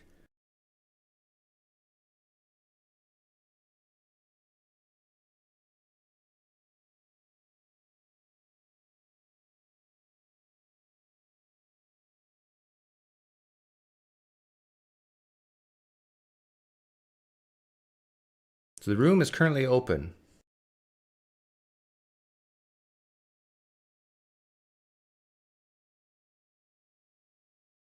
But getting back to your question, man in charge, it depends solely on what neighborhood is the kindest, has the lowest amount of crime.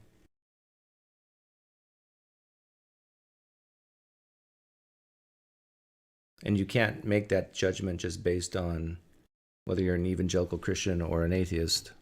There's some bad atheists out there. There's some bad evangelicals out there. There's some good atheists out there, and there's some good evangelicals out there.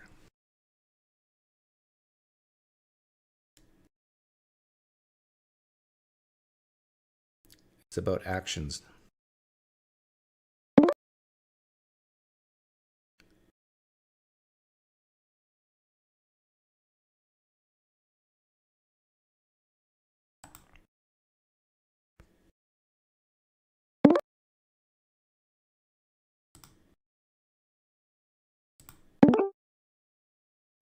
Chris. Hi, PineCreek. I've talked to you before on your server. I don't have the server on me, but I can't use my camera because whenever I talk, it freezes. So fair enough. I don't know how to fix that. But I just want to make mention when he talks about the minimal facts, the resurrection being a minimal fact, wouldn't the fact that the Jewish Sanhedrin believed Jesus was making the claim to be God be part of those minimal facts? And by the way, I am Christian. You are I'm Christian. Okay. Yeah, I'm Christian, but I just want to make certain, wouldn't that be a minimal fact that the Jewish Sanhedrin believed Jesus was claiming to be God? Because that's why he died. One of the reasons he died in the first place. No, like what Habermas would say qualifies as a minimal fact is if the majority consensus of scholarship says it's a fact. Well, I think that the Jewish are, I think the scholarship would agree that the Jewish Sanhedrin thought Jesus was claiming to be God, and that's one of the reasons they put him to death. Yeah, if that's true, then that could be a minimal that fact. would make a minimal fact, right? But yeah, he wouldn't count that as a minimal fact. If 65% or more, I'm just throwing that number out there, say it's a minimal fact that the Jewish Sanhedrin believe that Jesus claimed to be God, then yeah. But again, that doesn't make it true. Right, I'm not saying it's true or false. I'm just saying it would make it a minimal. It should be a minimal fact. Yeah, same with walking on water. If 65% of scholars believe it's that Jesus walked on, that the belief that Jesus walked on water, then that would be a minimal fact as well. Yeah, all of the miracles that are claimed to be his, if a certain whatever percentage Gary wants to put on it, so of the scholarship said the people at that time believed Jesus did that, then that should all those things should be minimal facts, correct? Sure. So I'm not sure how he delineates between a minimal fact or not. It's based on the consensus of scholarship. Okay, that's all I have. I just thought, like, if he says, if the consensus agrees with all those miracles that people claimed he did, but the consensus doesn't, how can he deny that those are not minimal facts? Because the consensus doesn't. No, I'm saying if they were to say that it was, how can Gary, on the other hand, say he that couldn't? They weren't? Right. All right. That's all I have. Sorry. Can I ask why you're a Christian? To be honest with you, the answer that you gave early, the thing that you said earlier about feeling that is correct. That's I just feel it's correct. Okay. I'll be completely honest. I can't physically give you any evidence of why that is. I just do. Okay. And if a person feels that Mormonism is correct, is that a good reason to say Mormonism is true? Ironically enough, I am. You're a Mormon. Yeah. You had a debate with Kyle Adams a while ago, who is also LDS, about I don't know if you remember that debate. Yeah, I think I do.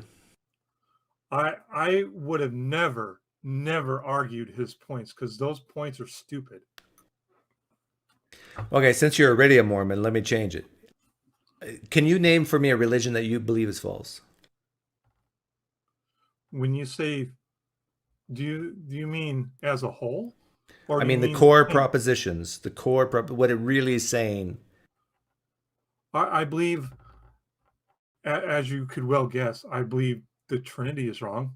So in that sense, Christianity is wrong. Okay, but I don't great. believe every teaching of Christianity is wrong. Okay, so if a Trinitarian comes up to you and says, I'm a Trinitarian because I just really, really feel that it's true,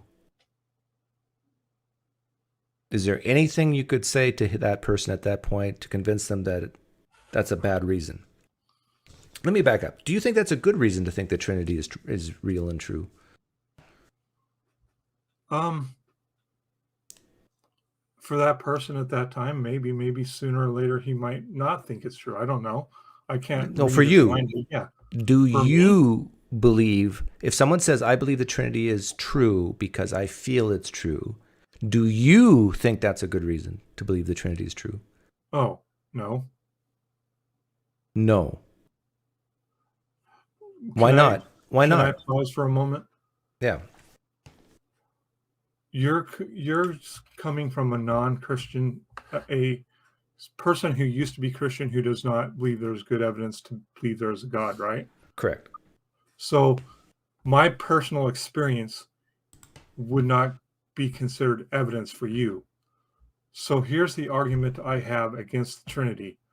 Of hang course, on, I hang believe on. Joseph Smith. But this is all irrelevant to my question. No, it is. It's relevant. No, it's irrelevant because you said you believe Mormonism / Christianity, your version of Christianity is true because you feel it's true, right? Yeah, I've had personal experience tell me it's true. Okay, you've had a personal experience that makes you feel it's true. If a Trinitarian says, I know Trinitarian is true because of my personal experience that makes me feel it's true, would you say that's a good reason to believe, a good justification to believe it's true? For myself, no. Okay, so but then you could also ask me, do I feel that I love my parents? And I could say yes. Well, how do you know that's true? It's the same thing. Like, how do you know you love the people you love? Through demonstration. Yeah, but it's still a feeling in your body and in your mind. It's still a feeling. Yeah, I'm not discounting the feeling, but I'm discounting the attribution of the feeling. So if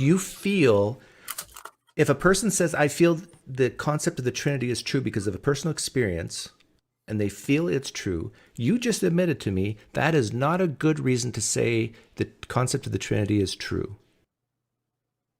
Okay, now let's just change a few words. Mormonism, the core propositions of Mormonism, you believe is true, right? Correct. And the reason you believe it's true is because of a personal experience and a feeling that it's true. Now, if you want to be consistent, you have to say that's a poor reason. Well, then I can say that about loving my parents too. Why do you love your parents? Because I feel their love for me, and I feel that love. How do you feel their love for you? I've often thought about this question, and the honest answer I can give you is I don't know. I just do.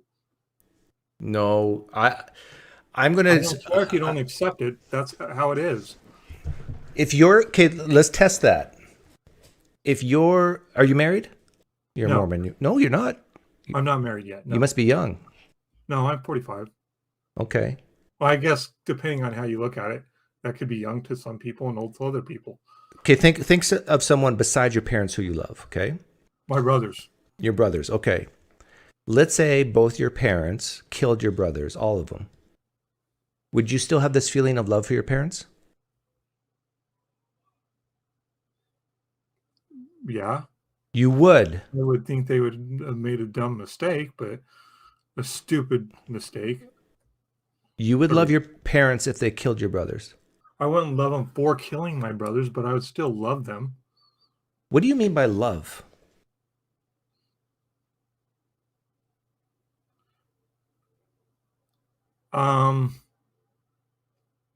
Like I would take a bullet for them. Like, I don't know, I'd sacrifice myself to save them. You would sacrifice yourself for your parents even if they killed your brothers. Be honest with me. You would still do that? They're murderers. You would sacrifice yourself for a murderer? I think you're putting me in a position that's impossible because my parents would never kill my brothers. So I know but it's a thought experiment. What I'm getting at is the reason why you love your parents is because what they have done for you. yeah, but it creates feelings, and I wouldn't know they love me if I didn't have those feelings. You wouldn't know that you wouldn't have those feelings if they wouldn't have done those things for you. That's this demonstration I was telling you about. You Yeah, have those feelings because your often- parents have loved you back. They've done things for you. Yeah, but I wouldn't, if I had no feelings, then I wouldn't, even if they demonstrated their love for me, I wouldn't be able to know that they love me without those feelings, right? No, actually, I think you could, depending on how you define love.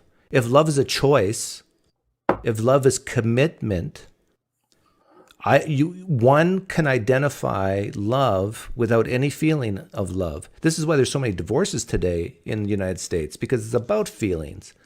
Who cares about your stinking feelings? If someone is there for you, provides for you, protects you, is committed to you, you don't have to feel anything to call that love. Now, naturally, I believe we're animals who get those endorphin rushes and feelings when those things are demonstrated. But you don't have to, and you could still say this is love.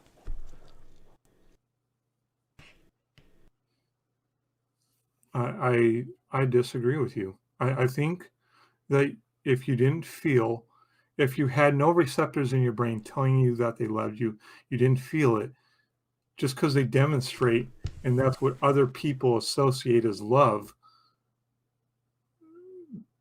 you wouldn't know it was love because you couldn't feel anything. Okay. For example, if you didn't feel that murder was wrong and you went out murdering people, would it be wrong from your perspective, not from anybody else's, but your own internal perspective, if you had no feeling about whether it was wrong or right? Yes, I could still say it's wrong. How would you know that it's wrong, though? By using some type of moral standard. About it at all. By definition, in moral standards, I have. Like, what moral standard would you have if you couldn't feel it? Cognitive. What if you didn't have that cognitive ability, that specific cognitive ability there to determine? Then I couldn't. Then you're basically saying if I was a vegetable, brain dead, yeah, then no, I couldn't do it. No, I'm saying that particular moral stance of murder, if you had that taken away from you, every other cognitive ability you have, but that specific one, how would you determine that it was wrong? When you say taking all cognitive ability out, you're basically saying I have no rationality. No, I'm specifically for that specific thing. I have no rationality, right? Then I couldn't. Right. So you're basically you're saying if you take out all rationality for love or for murder, then how would you identify murder? You couldn't. I agree with you there.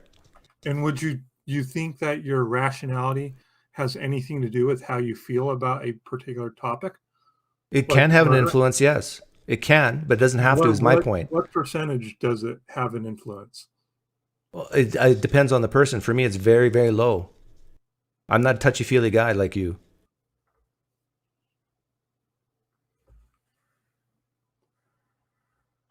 So you're saying you have no feeling at all, basically?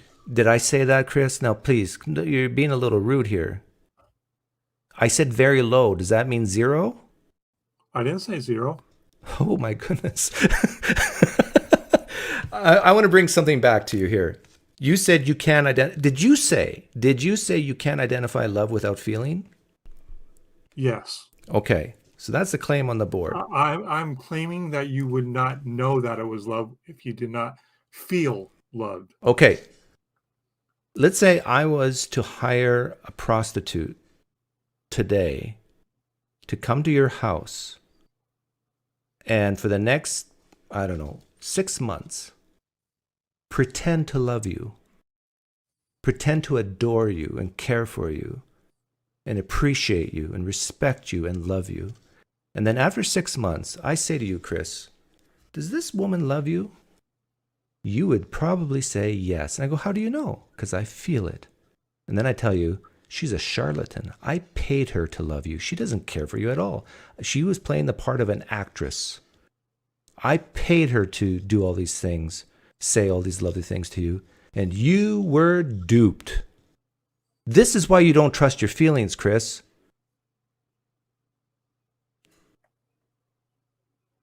This is why you don't trust your feelings. Because your feelings can dupe you. They can fool you. Not all the time. Sometimes your feelings can be spot on, your intuitions can be spot on, but sometimes they can flatly lead you to an untruth. So basically what you're telling me, anything that I feel, almost anything that I feel is wrong. Did I say the majority of the time? No. But I'm saying that you have to put your feelings in check and use your brain.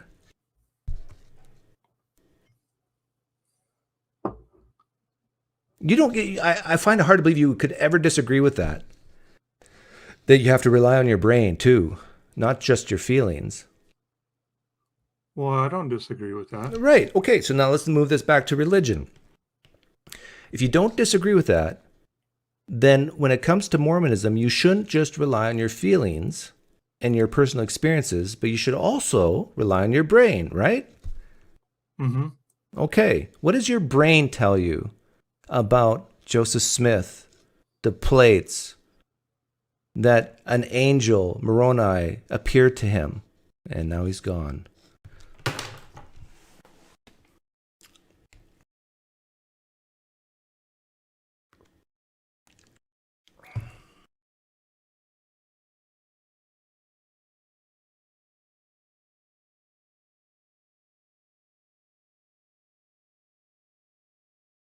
That's a shame.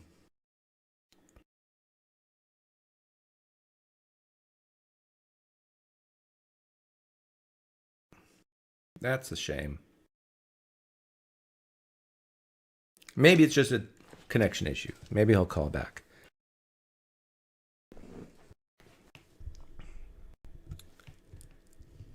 Let's not assume he just didn't want to get into the details of Joseph Smith.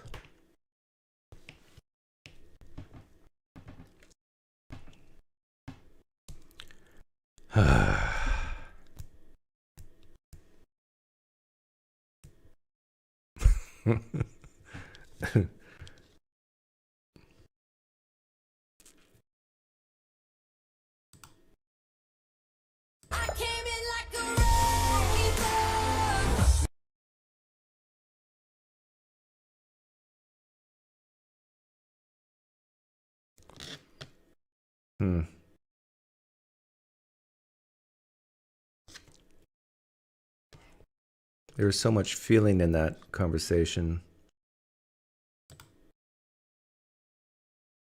that I feel compelled to play this.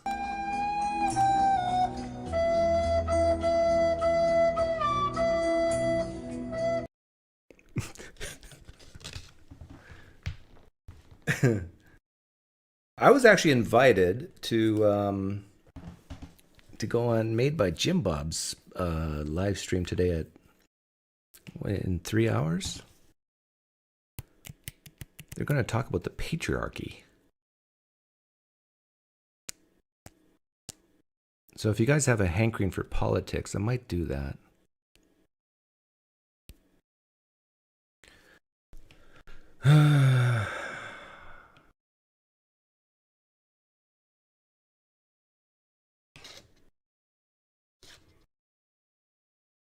I got some thoughts on the patriarchy.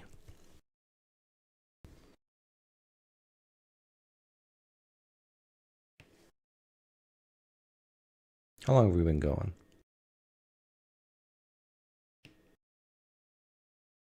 Just under 2 hours. I'm replaying that last conversation in my mind, thinking what I could have done better there.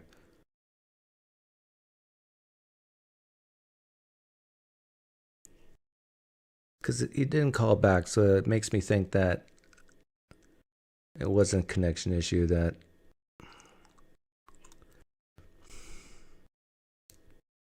like, this is the problem with us humans.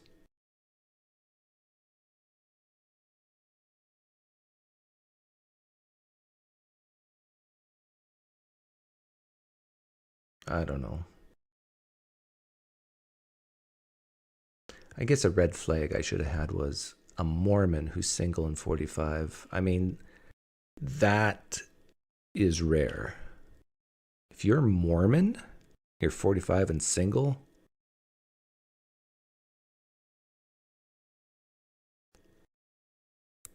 something's amuck.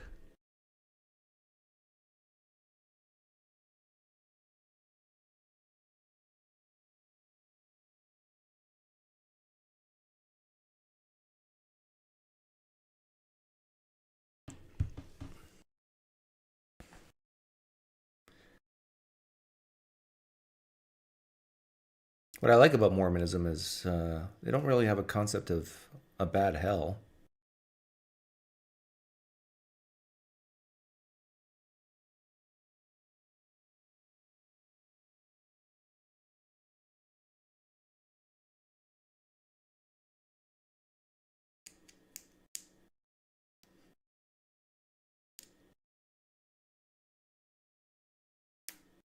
But yeah, basing some pretty major concepts and ideas based on feelings.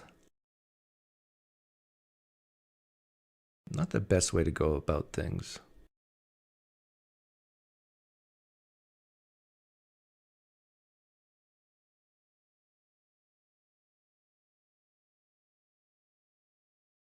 Nate, this is how I combat my deadness.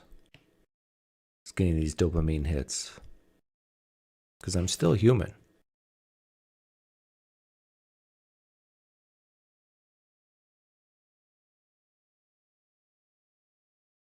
This is my hope, meaning, and purpose, Nate. Please don't take that away from me.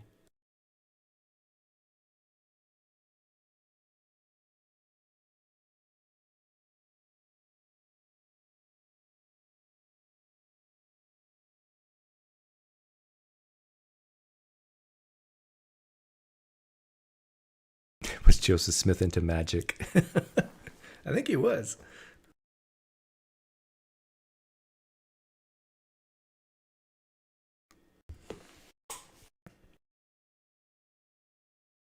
Not dead inside after all. JR, don't be stupid with 2 O's. Don't be stupid. You know I've never said I'm completely dead inside. I always say try to be more dead inside, especially when you're having arguments and debates, talking about very touchy issues. That it's the feelings, the emotions that get in the way of being objective. Most people agree with that. The reason why most people don't like it is because they feel like, what's the guy's name who just called in, the Mormon guy? They feel like they can't do it. Doug is asking me something I cannot do. And I say, humbug. I say, rubbish. You can do it. Even if you're fat, you can still run. Not well, you can still run. And you can get better at running. Likewise, if you're a touchy-feely person, you can get better at being more dead inside by practicing. Like that other caller with the bad connection, what was his name? Michael, who had Trump derangement syndrome.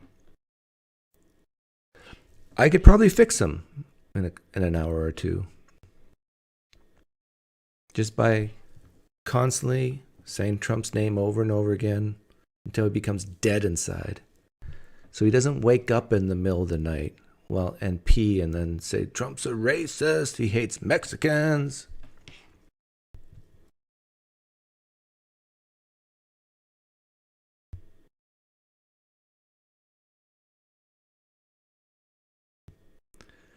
Hey, I'm part German, part Dutch, part Russian in my ancestry, Tom.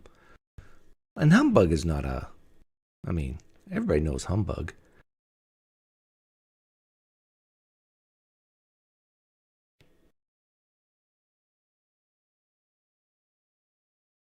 Yeah, Mormonism is as American as apple pie and baseball. We need more Mormons to keep the population up.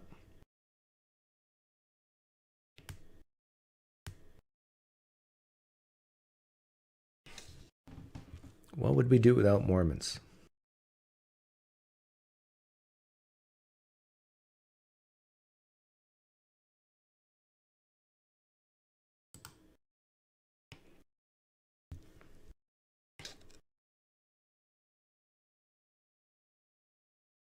Whose channel are you going on later? It's not for sure, but it's made by Jim Bob. Made by Jim Bob. I think they're going to have a panel. Maybe Andrew from the Crucible will be there. I have no idea who's going to be there. But the topic is going to be on patriarchy, I think. Is it bad?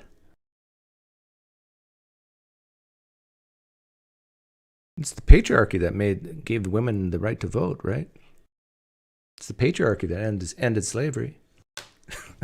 It's so easy to get people to get knee-jerk reactions on that. Of course it's bad, Doug. Of course. But look at all the good things it's done.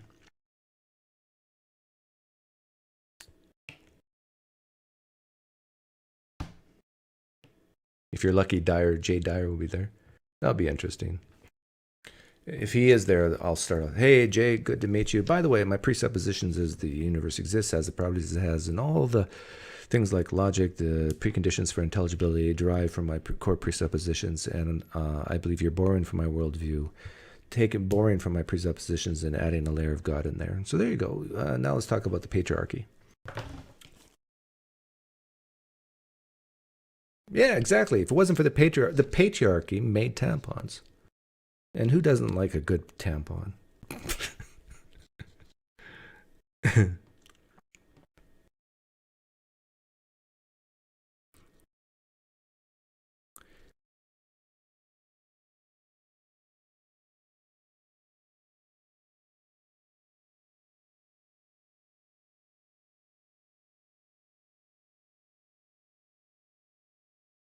Doug, do you find the existence of a patriarchy? Do I find the existence of patriarchy? You're basically asking, does the patriarchy exist? Yeah, sure. Patriarchy does exist. It's called men. If you think about it, as a naturalist, in essence, all rights derive from men. When I'm using men in the gender sense, men, not women. The only reason why women have any rights as a naturalist is because of men. Oh, that's going to trigger some people. Truth hurts, though.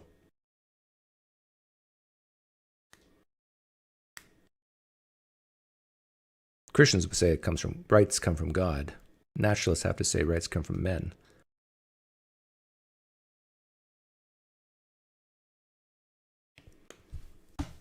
Raise your hand if you're triggered. Put your hands in the air.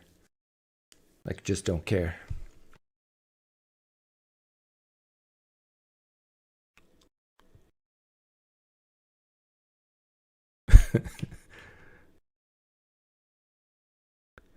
Wise as a serpent. Yes, hello. I was on his channel the other day defending the racist Robert Price. Because that's what we racists do. We defend each other. So nice to finally talk without our hoods on.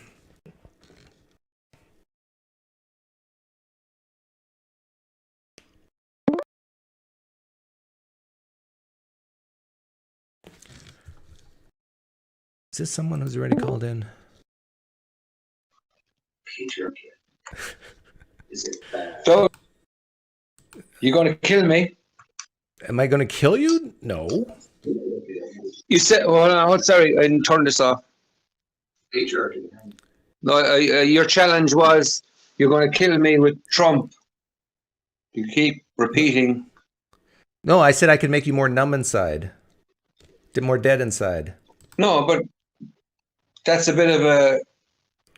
That is kind of... You're avoiding my question there, I think. What's your question? Did you even ask me a question before? You just... I said to you, you're going to vote for Trump, yeah? If it's between Trump and Biden, yes. If it's not, then no. It depends. But you seem to agree that Trump is dangerous. No, I don't think he's that dangerous. Any president can potentially be dangerous, but I don't think he's that dangerous, no. But here's my challenge for you, John. Don't get emotional and ask short, simple questions. Go ahead. So let's practice. Ask me a short, simple question about Trump or whatever. Yeah. And whatever answer I give, do not get emotional, please. Try it. Okay, that's fine. Okay, no more, that's fine. What I want to ask you is, can you not see like his business, just look at his history? Would you not have question marks over just simple credibility as a, dealing with people? John, okay, try again, but really focus on asking me a short question. You notice what you did there? Can you not see, given the history, blah, blah, blah. So what I think you're trying to get at is, Doug, do you... Okay. Do you trust Trump 100%? Do you trust him 100%? No. Next question. Okay. Why would you want to put somebody in charge of a whole country that you don't trust 100%? Because I think that standard is way too high. I think nobody trusts any president of any background or political party 100%. They might go 90%, 80%, 100%. It's too high of a standard. Okay. Yeah. Next question. Just ask me questions. And don't get emotional. Next question. Do you feel you're being you feel you're compromising? Do you feel you're compromising with voting for them? Whenever you vote for a political party or a certain candidate, you, by definition, in my opinion, will compromise. There's very rarely will you find a candidate that you agree 100% on. So on the things you don't agree with, that is a compromise. Okay. Have you heard of Dr. Shiva? No. Maybe, Okay. but I don't think so.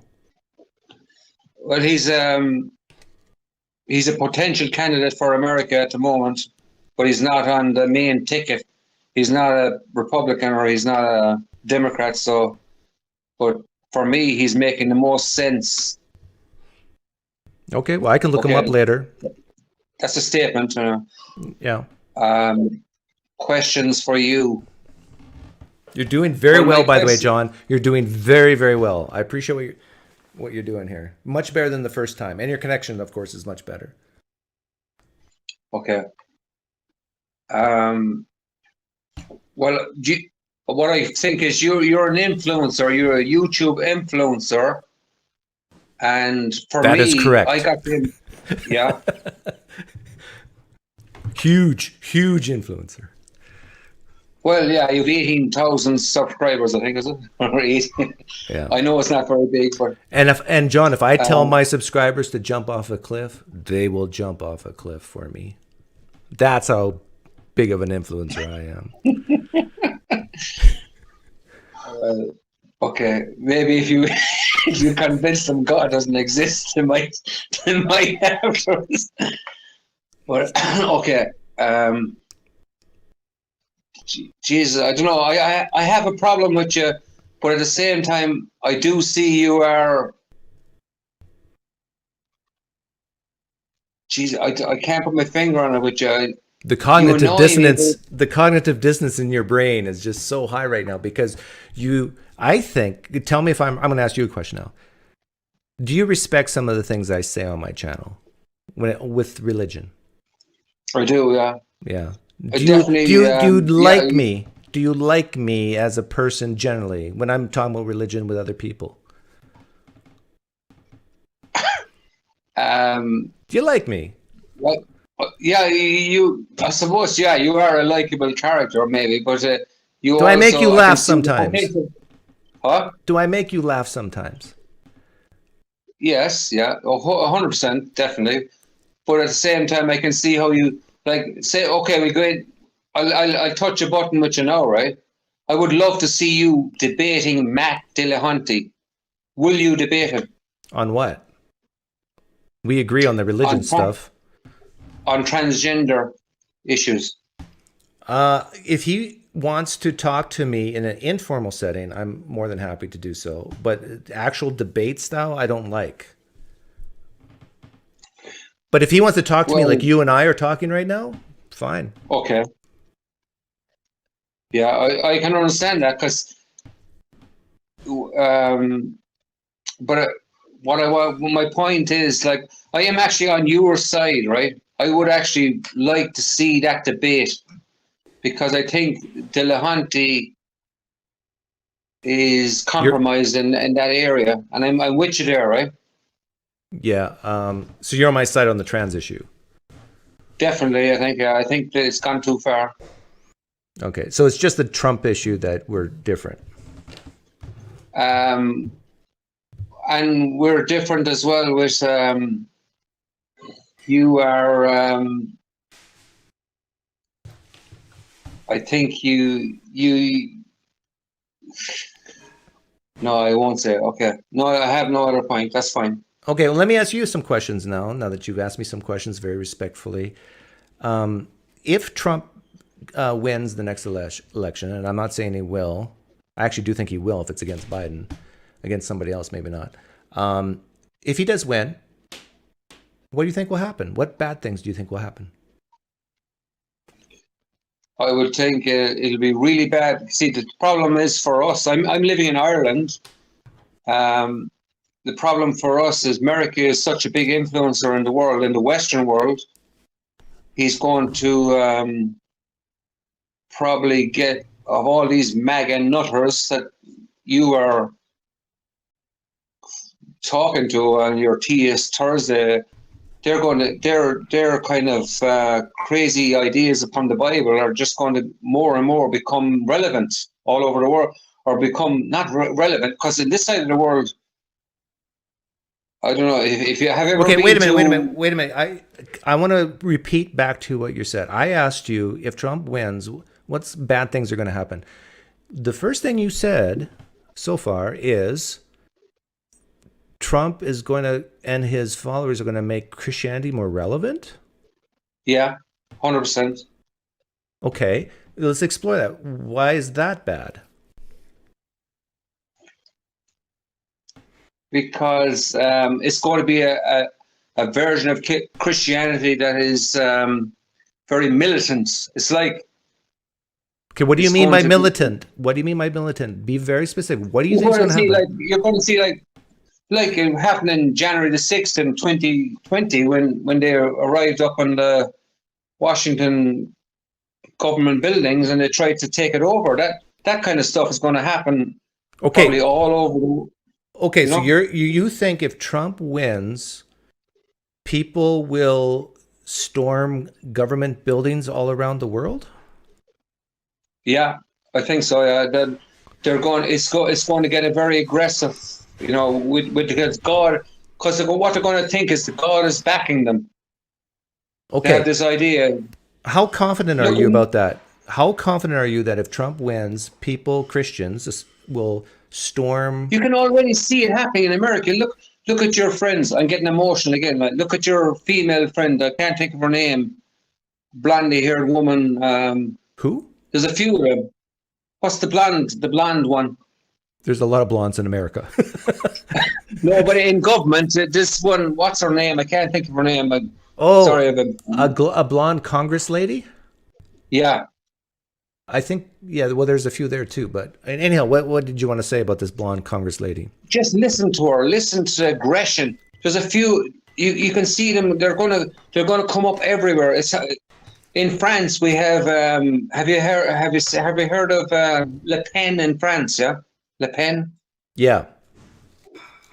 She is and you had Boris Johnson in England. They were all together. You have the Nigel Farage in England. Okay, but do you think Trump's responsible for Penn and Farage and all these other people? Well, it's the same energy. It's the same that crazy kind of super aggressive, domineering spirit, which is not good. I think overall it's not good. Okay. And you think the super aggressive domineering spirit is going to lead Christians to storm capitals all around the world?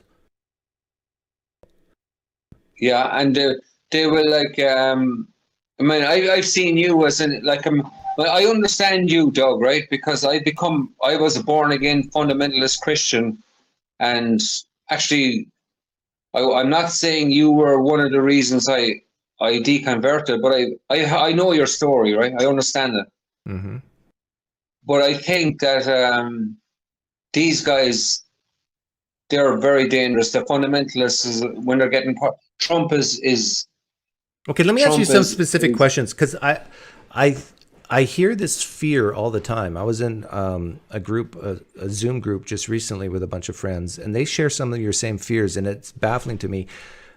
do you think that if Trump wins, Christians will start, I don't know, injuring or hurting or killing non-Christians on the streets? Yeah, I'd say it could go. It could go that way again. It could go right back to. It could go right back to what we've seen back in in the Dark Ages. Because anything, you see, you can do anything to justify this idea to promote God. Okay, but I remember when I was a Christian myself, I had no problem with lying to promote God. As an apologist, I really, you lied to promote God? Of course I did.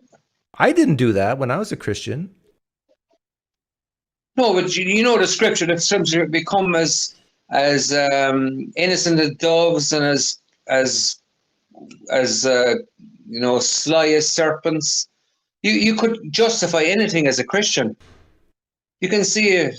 No, I didn't believe that when I was a Christian at all. I didn't. I would never have said, and I still don't say today, that just because you believe something that justifies, let's say, killing someone or hurting someone or lying to them. Christianity is about telling the truth. Or hurt people, but anything to get them saved. Actually kill them right now to just get them saved. That's how far I would have.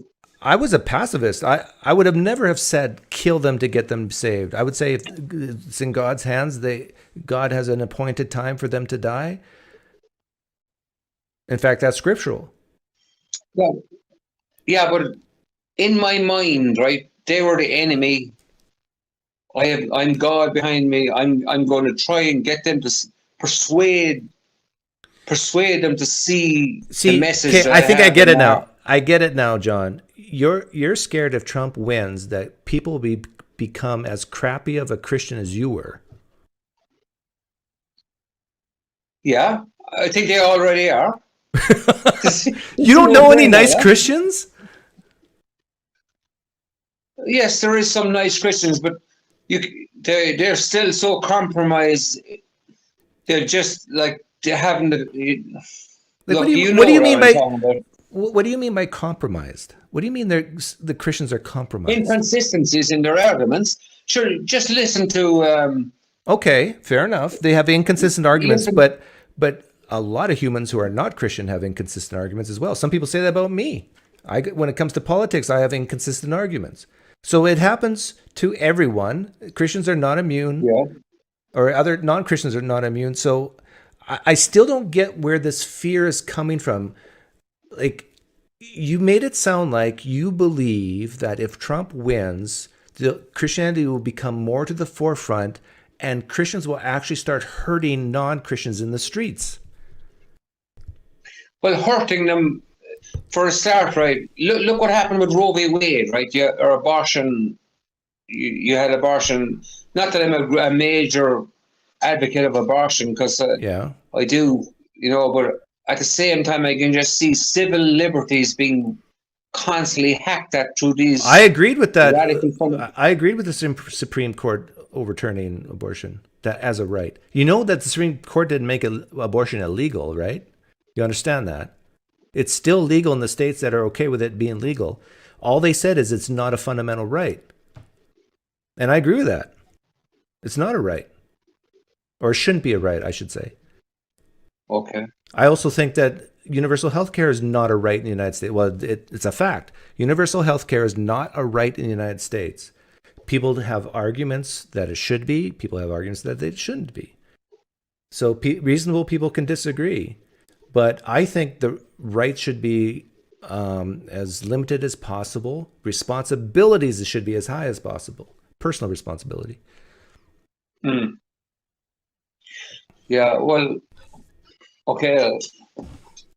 I'm just saying the God people, like, I mean, I'm a great fan of Christopher Hitchens. I'm not sure if you listen to him. He's dead now, but for me, he was one of the great minds of in our era, where he just exposed so many inconsistencies. For me, he just completely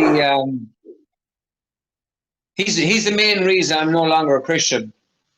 I just seen through. He just made so much sense, and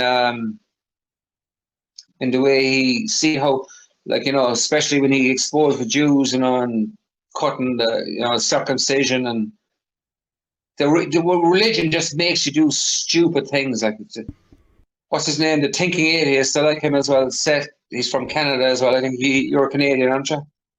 Seth. And what's his surname? I can't remember. He's like, Christianity made me talk like an idiot. That's what he says. One of his statements. Yeah, and but again, you said you brought up trans before. Like, one could make the argument human secularism makes Matt Dillahunty talk like an idiot, saying that men can menstruate. Yes, possibly, yeah, okay, but I think overall Christianity, for now, if you want to just, like, you're a farm boy, I'm a farm boy as well, you want to hit the high notes, and Christianity is one of the biggest problems, or, religion is one of the biggest issues we have. I know you have this amazingly powerful influencer, which is Trump. He is seriously a good influencer. I love Trump, right? In 2015, I was voting for Trump in 2015. I was like a major fan of Trump, but not anymore. I've changed my mind on Trump. What changed your mind? What changed your mind? He's just gone too far. I can just see now what's going on. Too far with what? Especially what happened in the Washington when all those people were wild up there in Washington back in 2020, and how much responsibility do you put on Trump for that? Let's say we've got 100%. I would put about 90, probably not 100, but I would put about 70 or 80% on him. Okay. For that.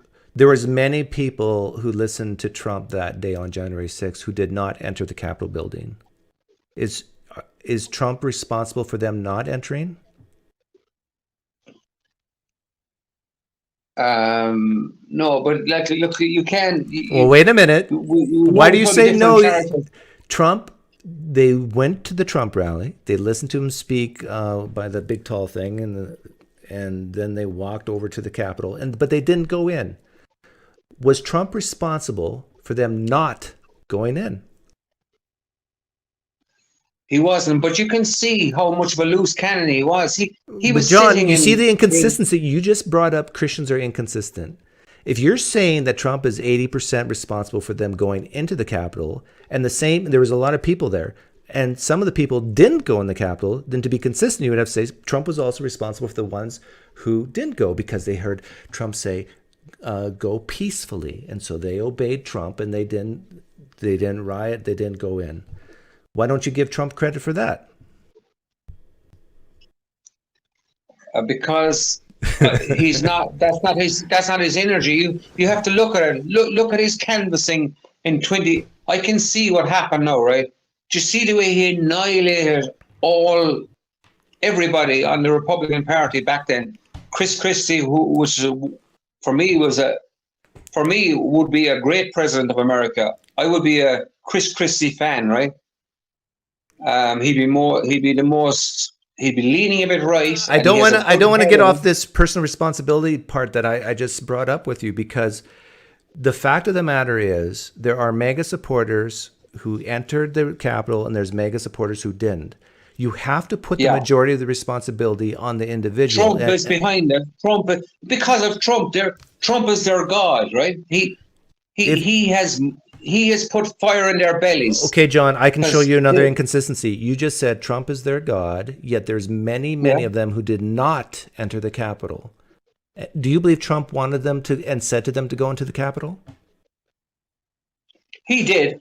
I believe 100%. Okay, if he did, and if Trump is their god, then why didn't they obey their god? Because many of them didn't enter the Capitol. Why didn't they obey? Because there was enough power on the other side tank, fuck or whatever, stopped him. And I hope America puts the bollocks in jail. I won't get too emotional. I hope he gets jailed. Right, because If he don't, John, the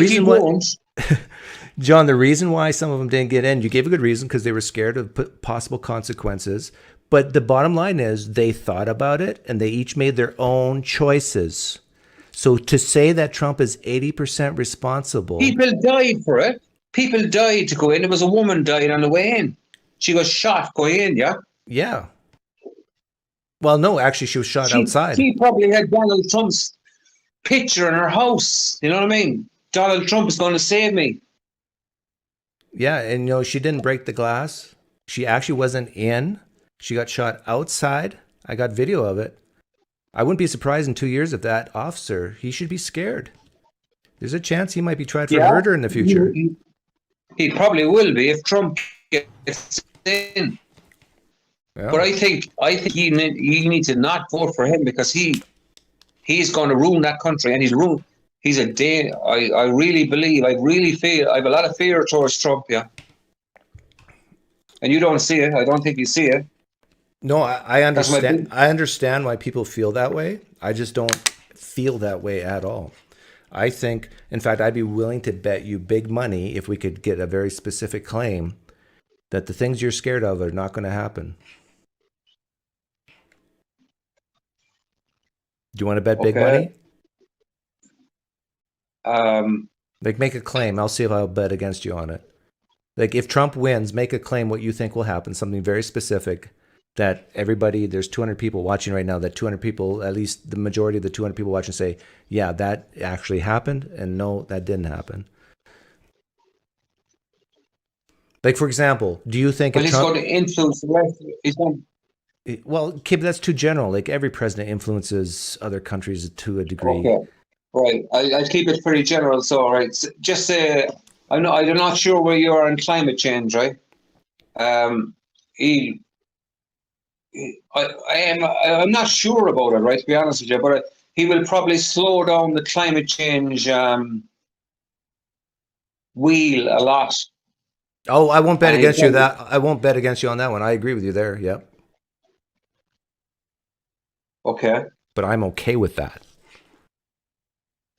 You don't agree with the panic on climate change? I'm pretty okay. I'm pretty with you there as well. I'm not 100% sure, because... Yeah, okay, if you're with me there, you're with Trump there, because I think Trump would be all for things like nuclear energy. And he's definitely going to drill more, but production under Biden is at all-time high. Did you know that? Oil production under Biden's at all-time high. So much for fossil fuels coming to an end. But he says he wants to completely get rid of fossil fuel. Huh? Yeah, that's what he says. And Trump doesn't say that, so that's a reason to vote for Trump if you want to keep energy costs low. Yeah, but you see, I don't think you can trust Trump. Like, hey guys, in 30 minutes, John's going to be a Trump supporter.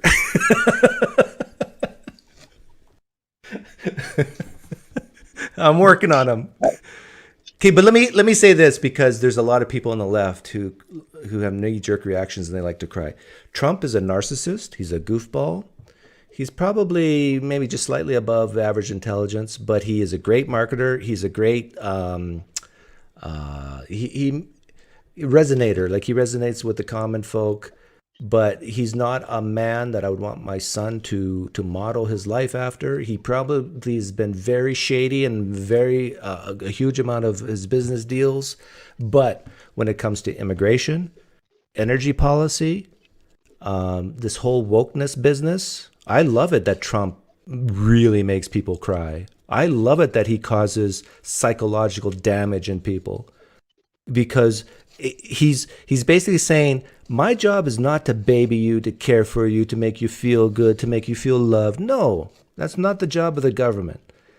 So if you feel unaccepted or whatever, that's a you problem. I like that about Trump. Oh, yeah, but do you have any any kind of a sensitivity towards, like, okay, I'd say you're probably quite well off, right, from what I can gather, and you've done quite well. Yeah, I'm upper middle class, but I do not consider myself wealthy. Okay. But do you have any sensitivity as the overall? Like I know as well. I've listened. And then I almost made him a Trump supporter, and then his connection goes. This is like the Mormon all over again.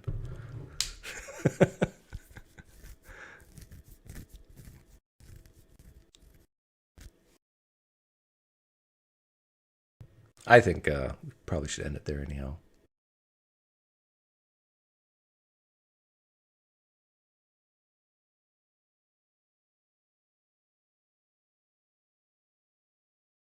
Oh, Travis, don't get me wrong. Have I watched the Young Turks sports interview Trump voters? I mean, there's a lot of stupid Trump supporters out there. There's a lot of stupid Biden supporters out there too. Like, you can go tit for tat all day on this sort of thing. Doug, do you hear me? Yeah. We need to wrap this up, though. Did you hear my last point? Do I have a last point? Did you hear what I said about Trump? He doesn't care. He doesn't care. He has absolutely no left-leaning consciousness at all. It's like completely. He's so far right. It's just it's dangerous. What do you think he doesn't care about? There's probably a lot of things he doesn't care about, but can you name some things politically he doesn't care about? Poor guys, or like say people on the streets who are like homeless or whatever. He just seems to have no social consciousness. You don't want people starving on the street. Yeah, he's talked about that. Do you know what he has said about the homeless situation? What? He said that he said we need to get them the help they need. He said we need to get them off the street and put them in an area where they can get counseling, food, off drugs, and get them healed. But on the left, it seems like, I'm not going to straw man, but there are some people, it seems, that just want them to be on the streets and not to fix them. That no, they're people. No, you got to fix them. Homelessness is a problem, but the main cause of the problem is probably drugs. So you got to fix the addiction problem first. And Trump has addressed that. Yeah, has he addressed? It might be political, just like as throwing a political whatever gesture, but I don't. No, he's actually gone into specifics about actually having tent cities outside the city where there's actual doctors there to help them. But see, people on the left, they hear Trump say that, and this is what goes through their mind. Oh, he wants to round up the homeless people and put them in jail, basically, these tent city jails. That's what they hear. But the alternative is you keep them on the streets where they're defecating and dying and taking drugs on the streets. No. Yeah, well, I don't know. Well, if you at the moment in America, like I've been to America, I've been all over it, actually, both sides of it. And Los Angeles was a mess. Like it's a mess with homeless people.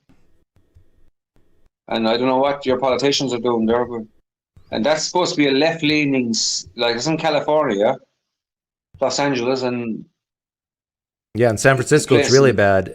But the thing is, they cleaned it up pretty well when some Chinese dignitaries came to visit. So when the left-wing progressives want to have good appearances to foreign dignitaries, then they'll clean up the homeless problem. But otherwise, they're okay with it seems.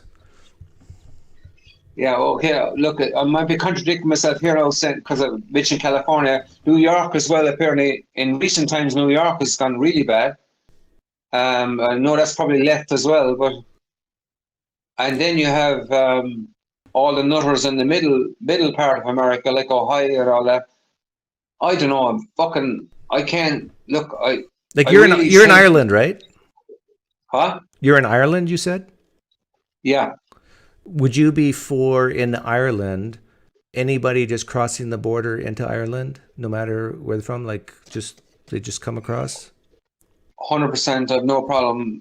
We were a very small country, and especially if people See, this is where you and I would disagree. Like, I think that's bad. So, for example, would you be for Hamas people coming into Ireland?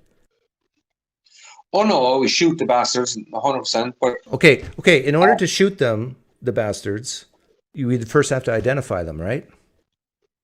yeah, Okay. In order to identify them, you need to run it's background very checks. easy. That's very easy. What do they put Hamas stickers on their forehead? It's not that easy. Come on. What do you do? It's You just go based on their skin color? No, you know. Look, If you're racist, you got to vote Trump, right? The thing, right?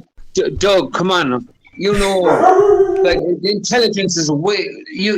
Humanity is like it can do. I mean, look at the CIA and the FBI, and look at the stuff they're doing, right? If you're trying to tell me that they don't know who these guys are, they could wipe them out. I don't know why they don't, like, because they have the intelligence to do it, but I don't know. But when I asked you about would you want your border open, you said yes, but not to Hamas. Yeah, but I mean, those guys will be wiped out very fast. You see, the truth, as far as I can see, there's one thing about when I was a Christian, I thought Jesus was the way, the truth, and the life, it was actually a filter. The real thing is the truth will always come to the top. It's nothing to do with Jesus. It's just truth and reality. I know, but how do you get to the truth if you have a completely open border? How do you know who's coming in if you don't background check them? That's the truth. It's being open, like what you said. You know, you've often said it there on your channel, talking to theists mainly. Like, you know, the theist is trying to control what life is with his little beliefs or whatever. But the fact is, none of us have any control. And the fact is, you just cannot. If you do try to control stuff, it's going to hit you in the face anyway. This is when you say try to control it, you mean like locking your car up when you leave it, locking your house up at night? No, that happens. Yeah, of course, do all that stuff. Okay, but should we lock up the border once in a while too? Yeah, maybe sometimes. There you go. I just converted you from open borders to at least locked up borders once in a while. Yeah, but the point is, like, I think if we look at the really big picture going forward as with humanity, there has to be an openness. Like, we're having I like this conversation now with you. It's quite open, right? We don't agree with everything, but there has to be an openness where you can discuss and talk about stuff. And yeah. And you see, that takes the Mexican is going to like, okay. See, this is why I would vote for. This is why I would vote for Trump over Biden because of the immigration issues. One of the issues, because I prefer more of a closed border where people come in an orderly, lawful fashion, where they don't get into the country just by claiming asylum, that they have to apply for asylum and then wait outside the country. I think, and Trump has a bad record of this too, or at least not a good one. But I think it's more likely on a Republican administration to keep people out more than a Democrat, because Republicans tend to be less caring about foreigners than Democrats are. And I view that as a good thing. It's a good thing to say, no, just because you're poor and from a war-torn country doesn't give you the right to come into ours. See, that's hard for a Democrat to say because they I feel sorry for you. But Republicans tend to be more cold-hearted, and I like that. But I think what's happening with you is, right, I know you're from you're one of those, what you call those guys up and try horses and you have no electricity and all that up in the north of America, yeah? You're from that Armenian background, is it?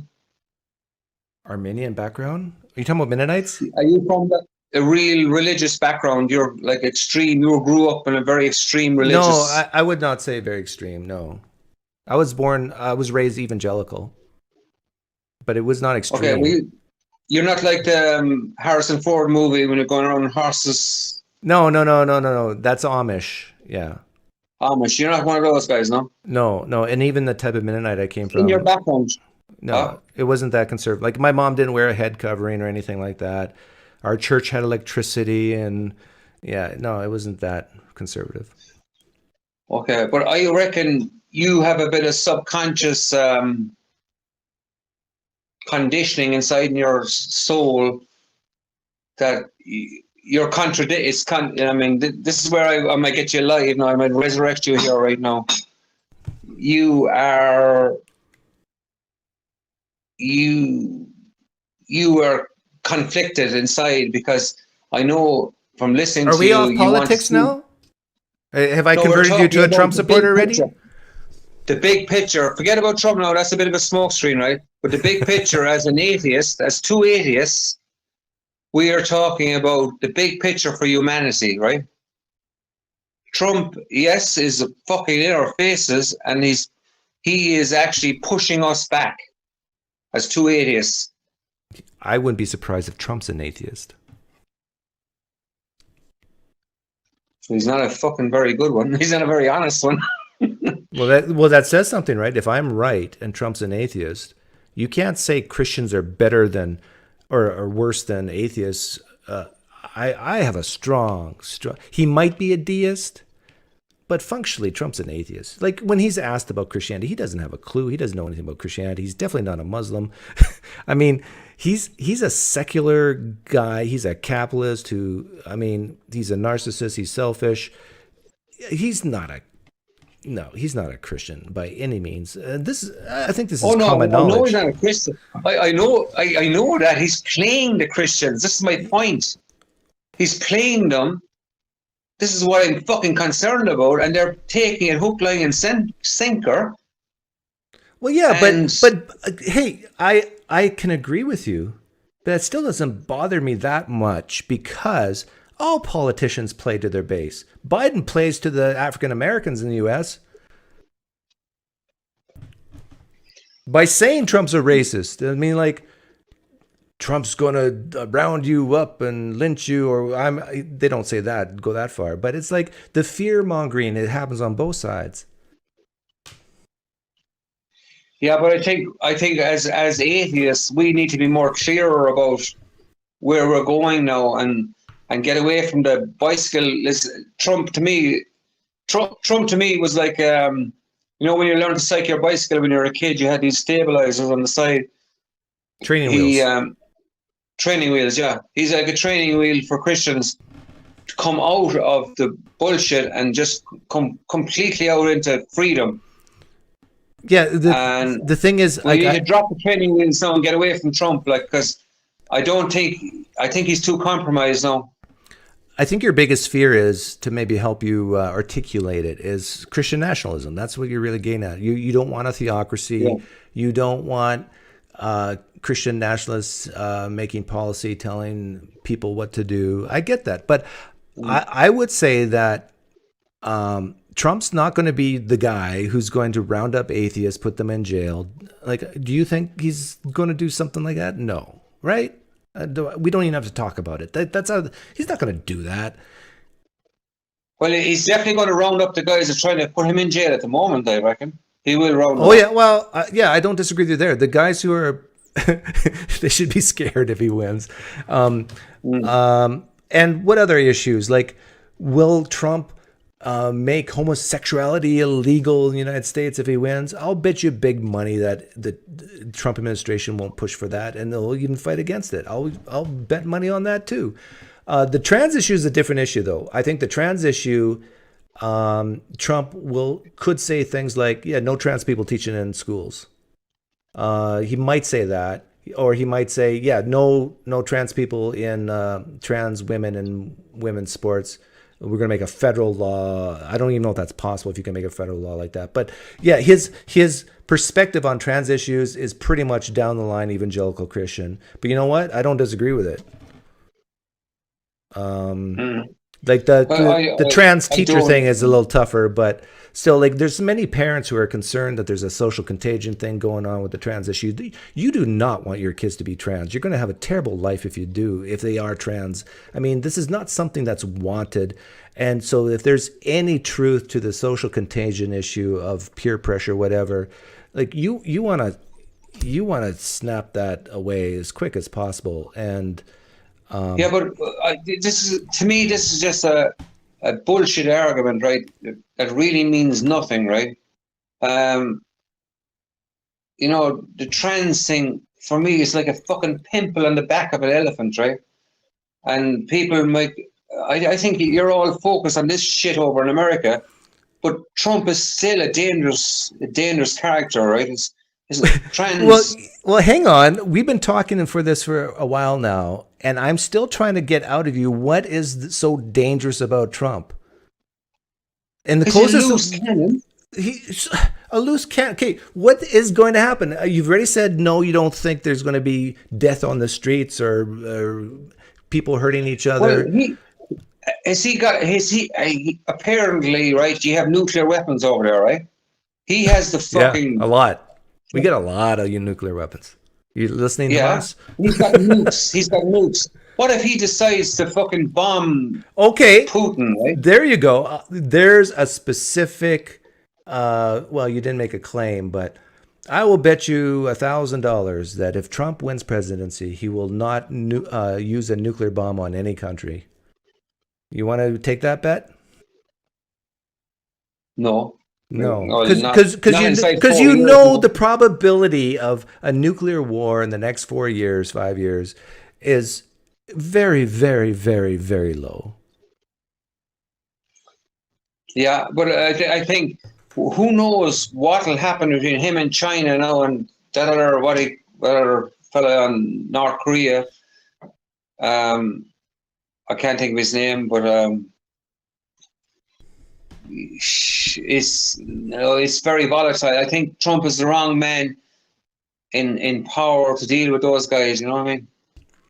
I don't think he's a good choice. And in regards to January 6th, you know how many grandpas and grandmas were there?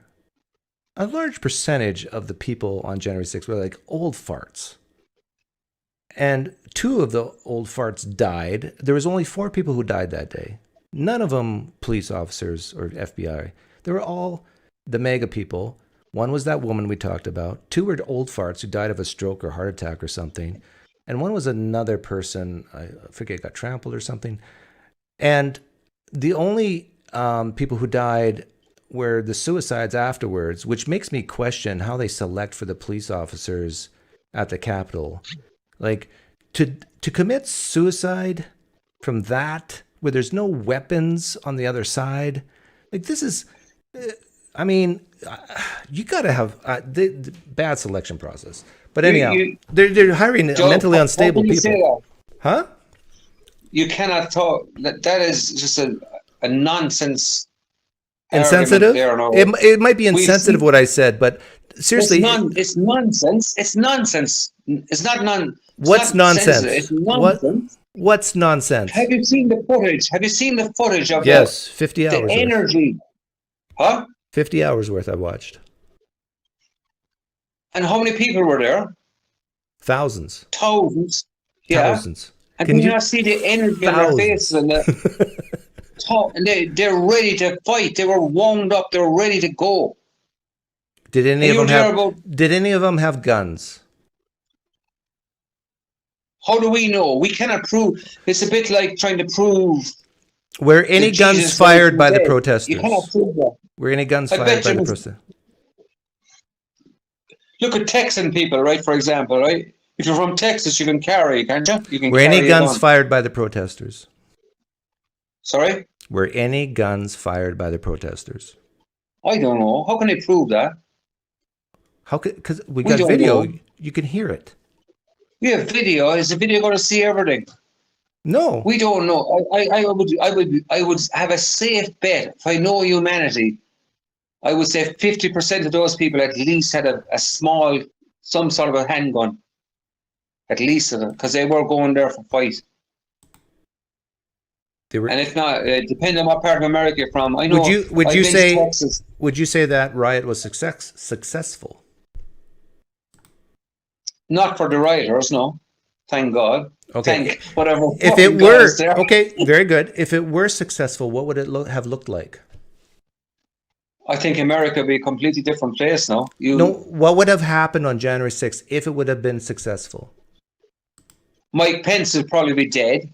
Really? You really believe that they would Nancy have... Pelosi would probably be dead. Okay, nobody knows this for sure, but you really believe that MAGA people would have gone in and actually hung, like the meme says? I'd say they would have killed Pelosi. You know, she would be strung up. Yeah. She would have been strung up. If they got hands on Nancy Pelosi at the time, she would be hanging out on the rafters. Okay, but I'll play along. Let's say that would have happened. They would have killed Pelosi and killed Pence. Then what? That would be horrible. Yes, that'd be bad. But as far as the democratic nation, what would have happened? Democracy would be seriously compromised because you have a really strong influence. How? Because the groundswell would be with all these MAGA Christians in America, and you would have completely. Oh, you think it would have just gotten more death? Would have been very strong. I can see it could still happen. Like if Trump gets in now, my prediction. I'm not going to bet you any money, right? But my prediction is that same type of aggressive, forceful, no negotiation kind of energy is going to take. Like we have this open conversation now, but I reckon we mightn't be able to have this conversation in 3 or 4 years if Trump comes in. You know what I mean? Oh, there's a good claim that there'd be no free speech left. There won't be as much, I don't think. Because look at already your last video. I'll bet you $1,000 on that. On that news channel MSNBC where they banned Trump, they weren't going to. Do you remember that video you put out recently? Yeah. Well, that's the start of it. That's going to happen. That's what's going to happen. MSNBC is a left-wing channel, John. They're the ones Yes, we censoring. know that. We know that, but the error is going to get. That's exactly what's going to happen. You're going to have this kind of propaganda machine taking over America. That's going to happen on both sides.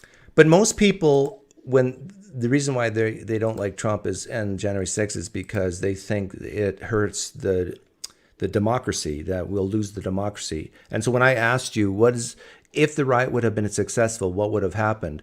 This is a question that a lot of people on the left find difficult to answer, because even if you can imagine Pence would have been executed, and even if you can imagine Pelosi would have been executed, and even if they had guns and were firing them around and killing police officers left and right, I mean, like a full-on coup military style, I would propose that a month later, Biden would still be president. In fact, what actually happened was that none of the Congress people died, none of the police officers died that day, and the vote was just postponed by 10 to 14 hours. That's it. That's a very hit. It's a very hit and miss opinion. I wouldn't put my life on it. I know what you're saying. I wouldn't back my life savings on what you're saying to be what's going to happen. Like I'm trying to look at where this is going, right? Where we're heading for now as nations in this world. Okay. I don't like it. Can you see that? I don't like it. What? Can you see that picture? Put your glasses on. I see it, sir. Okay. So this, you mentioned, Doug, have you watched the video footage? I mean, it was a riot. It was terrible. And John, hear me clearly. Yes, there was a lot of bad stuff that happened today. But there's also video like this. You see the people just walking? Now look to your left, look to your right. There's military people there. A lot of, not military, policemen. Well, yeah, and military. These are National Guard, looks like. Standing there, watching them walk through. These guys are armed. It looks like these guys are not. They're just walking through. Now, have you seen that footage of them walking through the Capitol? Have you seen that? I probably have, but there's also theories that even there's a lot of different theories on it. You know what I mean? I know the whole thing. But here's my point with showing this. Like you can have video to show whatever you want to promote. I get that. But my point here is that if let's say what happened on January 6th, it would be equivalent to murder, which it isn't. But let's say it were. If these were all murderers walking down the Capitol hallway, the police people, the CIA, the FBI, the military guard, they would not just stand there and watch it. They would push them on the ground and cuff them immediately. Didn't happen. If it was, let's say, a burglary where, let's say, someone breaks the window of a store and goes in and steal jewelry, and there was guards there, they wouldn't stand and just let them walk. They would put them on the ground and cuff them and bring them to jail. Why didn't they cuff those people, put them face to the ground? The argument is because they felt they were overwhelmed. That if they tried something like that. Well, no, but the thing is, they got guns. And sure, I get your argument that some of the protesters had guns, but they had to go through metal detectors and stuff. Once they were in the Capitol, those things still worked. I mean, sure, they could have had guns, but as far as we know, not one shot was fired from the MAGA people. They were not like the ones who just walked through the Capitol were not, and even the ones into the Congress, they weren't immediately arrested. In fact, there's some fist bumps and high fives. Then later, they get arrested. Okay, Doug, here's a question for you. So, all right, question for you now. What if all your military and your authorities are more Trump leaning to the right, and they're just going to that's what I think is actually happening in America, that the whole system is leaning more and more to the right. Okay. And you're not going to have this voice that you have. Not going to have what? This freedom of speech that we have now, this beautiful freedom of speech which came from America, because America broke away from where I'm living and started their own country. Okay, But so now your fear is that the more right a country gets, the less free speech there is? Yeah, 100%. Yeah. Because I see it here in my own country. This country is very far right. It's starting to, okay, we're actually a little bit different, but I grew up in a very far right, very religious environment all my life. And I can see how it's so stifling, you know what I mean? And that's why I'm actually so I would say that America. I would say Trump he's a narcissist, right? And so he doesn't like free speech used against him. But I would say the Republican administration, at least, would be more pro-free speech than the left. And here's why I say this. There's going to be a lot of people on the left screaming against me. But I say this for many reasons. Number one is before Elon Musk bought Twitter, Facebook, Instagram, other social media platforms, the top guys who run that place tend to lean left. They're the ones who look at material and say the public can't handle this. I mean, just you watched the video I made about MSNBC saying we're not going to even play the victory speech of Trump in Iowa because Trump's a liar. That was a lie. And we need to protect you guys from liars because we are a news organization who only wants to promote the truth. And so it's this coddling that you can't handle it. This is coming from the left, not from the right. And even the stuff like critical theory, critical race theory. This is my problem with you. You're mocking the left too much, Doug, as far as I can say. You're mocking. Mocking? You need to. Was I mocking right now? You need to get a bit more left. You are gone too far right, as far as I can see. As an idiot? Okay, maybe I do mock the left. Yeah, I do. But so what? Yeah, but I think the left is keeping a balance. Do you want But gee, what I can see anyway, this is going a bad road with this Trump character, and it's coming down very fast. I think I actually hope Trump wins because there's so many bets I've made.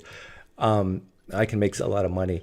There's That's so many. your ego. That's your ego. Oh, I could lose a lot of money, but I hope Trump wins because I just want to say in 5 years I told you so. All these fears of the world coming to an end, nuclear war, democracy is going to cease, freedom of speech is going to cease. I mean, it's going to be fun. Oh, the Trump's never going to leave power. He's going to become a dictator. All these predictions. I'm just going to, in 5 years, I told you so. You idiots. You let the media get this fear in you. Trump's this horrible, rotten person. He's going to take over the world and cause all these problems in the world. You're getting sucked in. Whenever someone uses fear as a tactic to get you to vote a certain way, this is a red flag that something's not right. He's using the fear masters of the world to get him in. Yeah, I agree with you. Christianity. It works both ways. Yes, fair point. They're saying if you don't vote for Republican, before you know it, the whole world's going to be trans. I get that too. I mean, they use it too. They use it with the trans issue. They use it with like the drag queens. And I've said many times before, like it's overblown. It's really the trans. This is going to offend the trans people, but the trans people in the scheme of American politics really don't matter. And drag queens, of course, don't matter. Now they're all going to start crying that I said that, but yeah, in the big scope of things, those things don't matter. To me, what matters is free speech, immigration. Those are the top two. I'm still a lower tax versus higher tax guy. I'm personal responsibility. Less government, yeah. Less government as much as possible. Like I could even throw those issues away and basically talk to anybody who I deem woke and critical race theory type, and ask them who they're going to vote for. And whatever they answer, I'll just do the opposite. And you're probably going to be. That's probably a wise thing to do.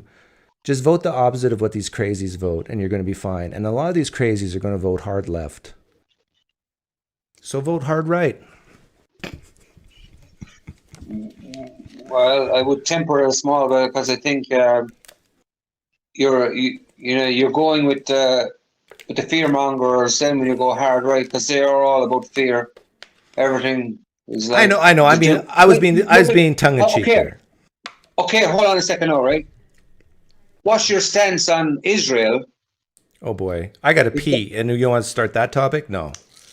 No, but you look. This is where they're heading. Like Israel, like Trump is going to probably side with Israel, right? And wipe out the Palestinians because of what the Christians tell him, because it's written in scriptures out the Palestinians. That the land belongs. I'll bet you on that one too. Huh? I'll bet you money on that one too. That they're not going to be wiped out. I'm very tempted to bet you on that one, all right? Because I reckon that's going to be where. What do you mean by wiped out? Well, the Christians believe that the Israelis have. What do you mean by wiped out of Palestinians? 50%, 75%, 10%? I would say they'll wipe them out completely. The Palestinians will be gone off the map if Trump gets in.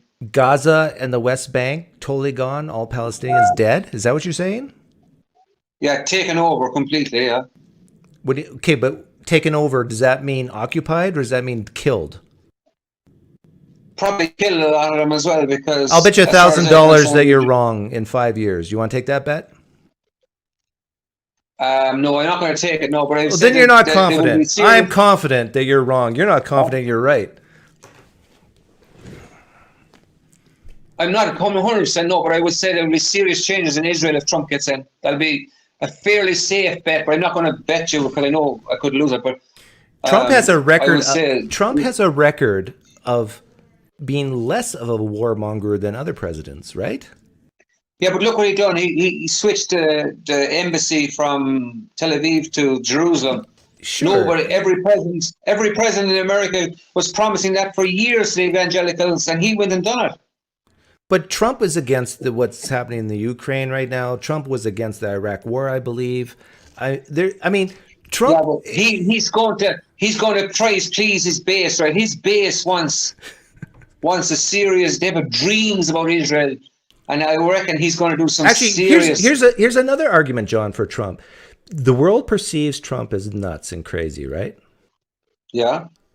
Wouldn't you want 100%. someone who's perceived as nuts and crazy with a finger in a nuclear bomb? Wouldn't you want that perception if you live in the United States?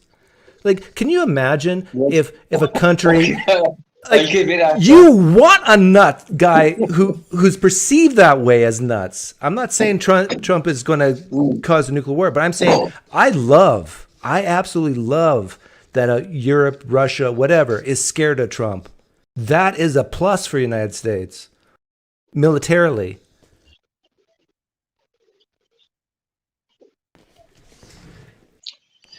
You have a point, but it's a very fragile point as well at the same time, because it's 30 minutes. I converted this guy who was emotional against Trump. Now he's starting to see the benefits of Trump.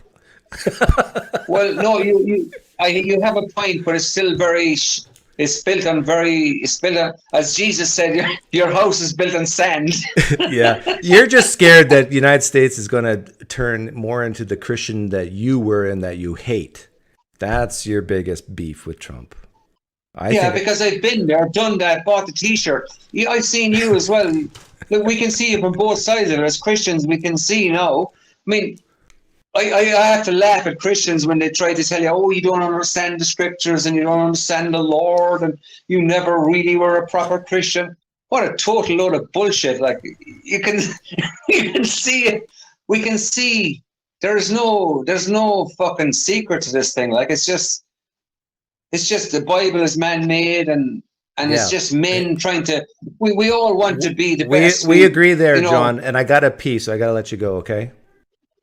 Okay. Thanks for calling in. Brother. I got to take this off. Where's my bumper music? It's here somewhere. I want to say something about what's in the live stream chat. Turn that down.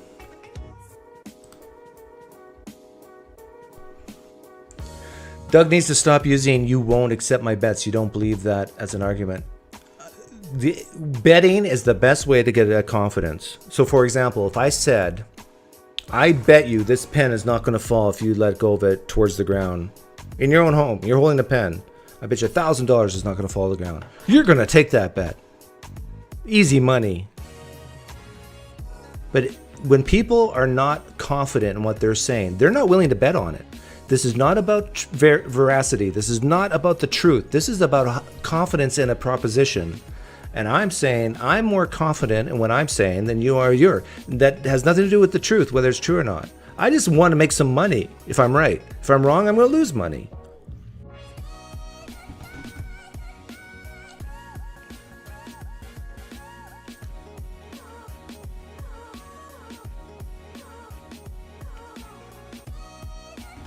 Brian Stevens, I sent you a reply in the comment section. Check it out if you haven't already.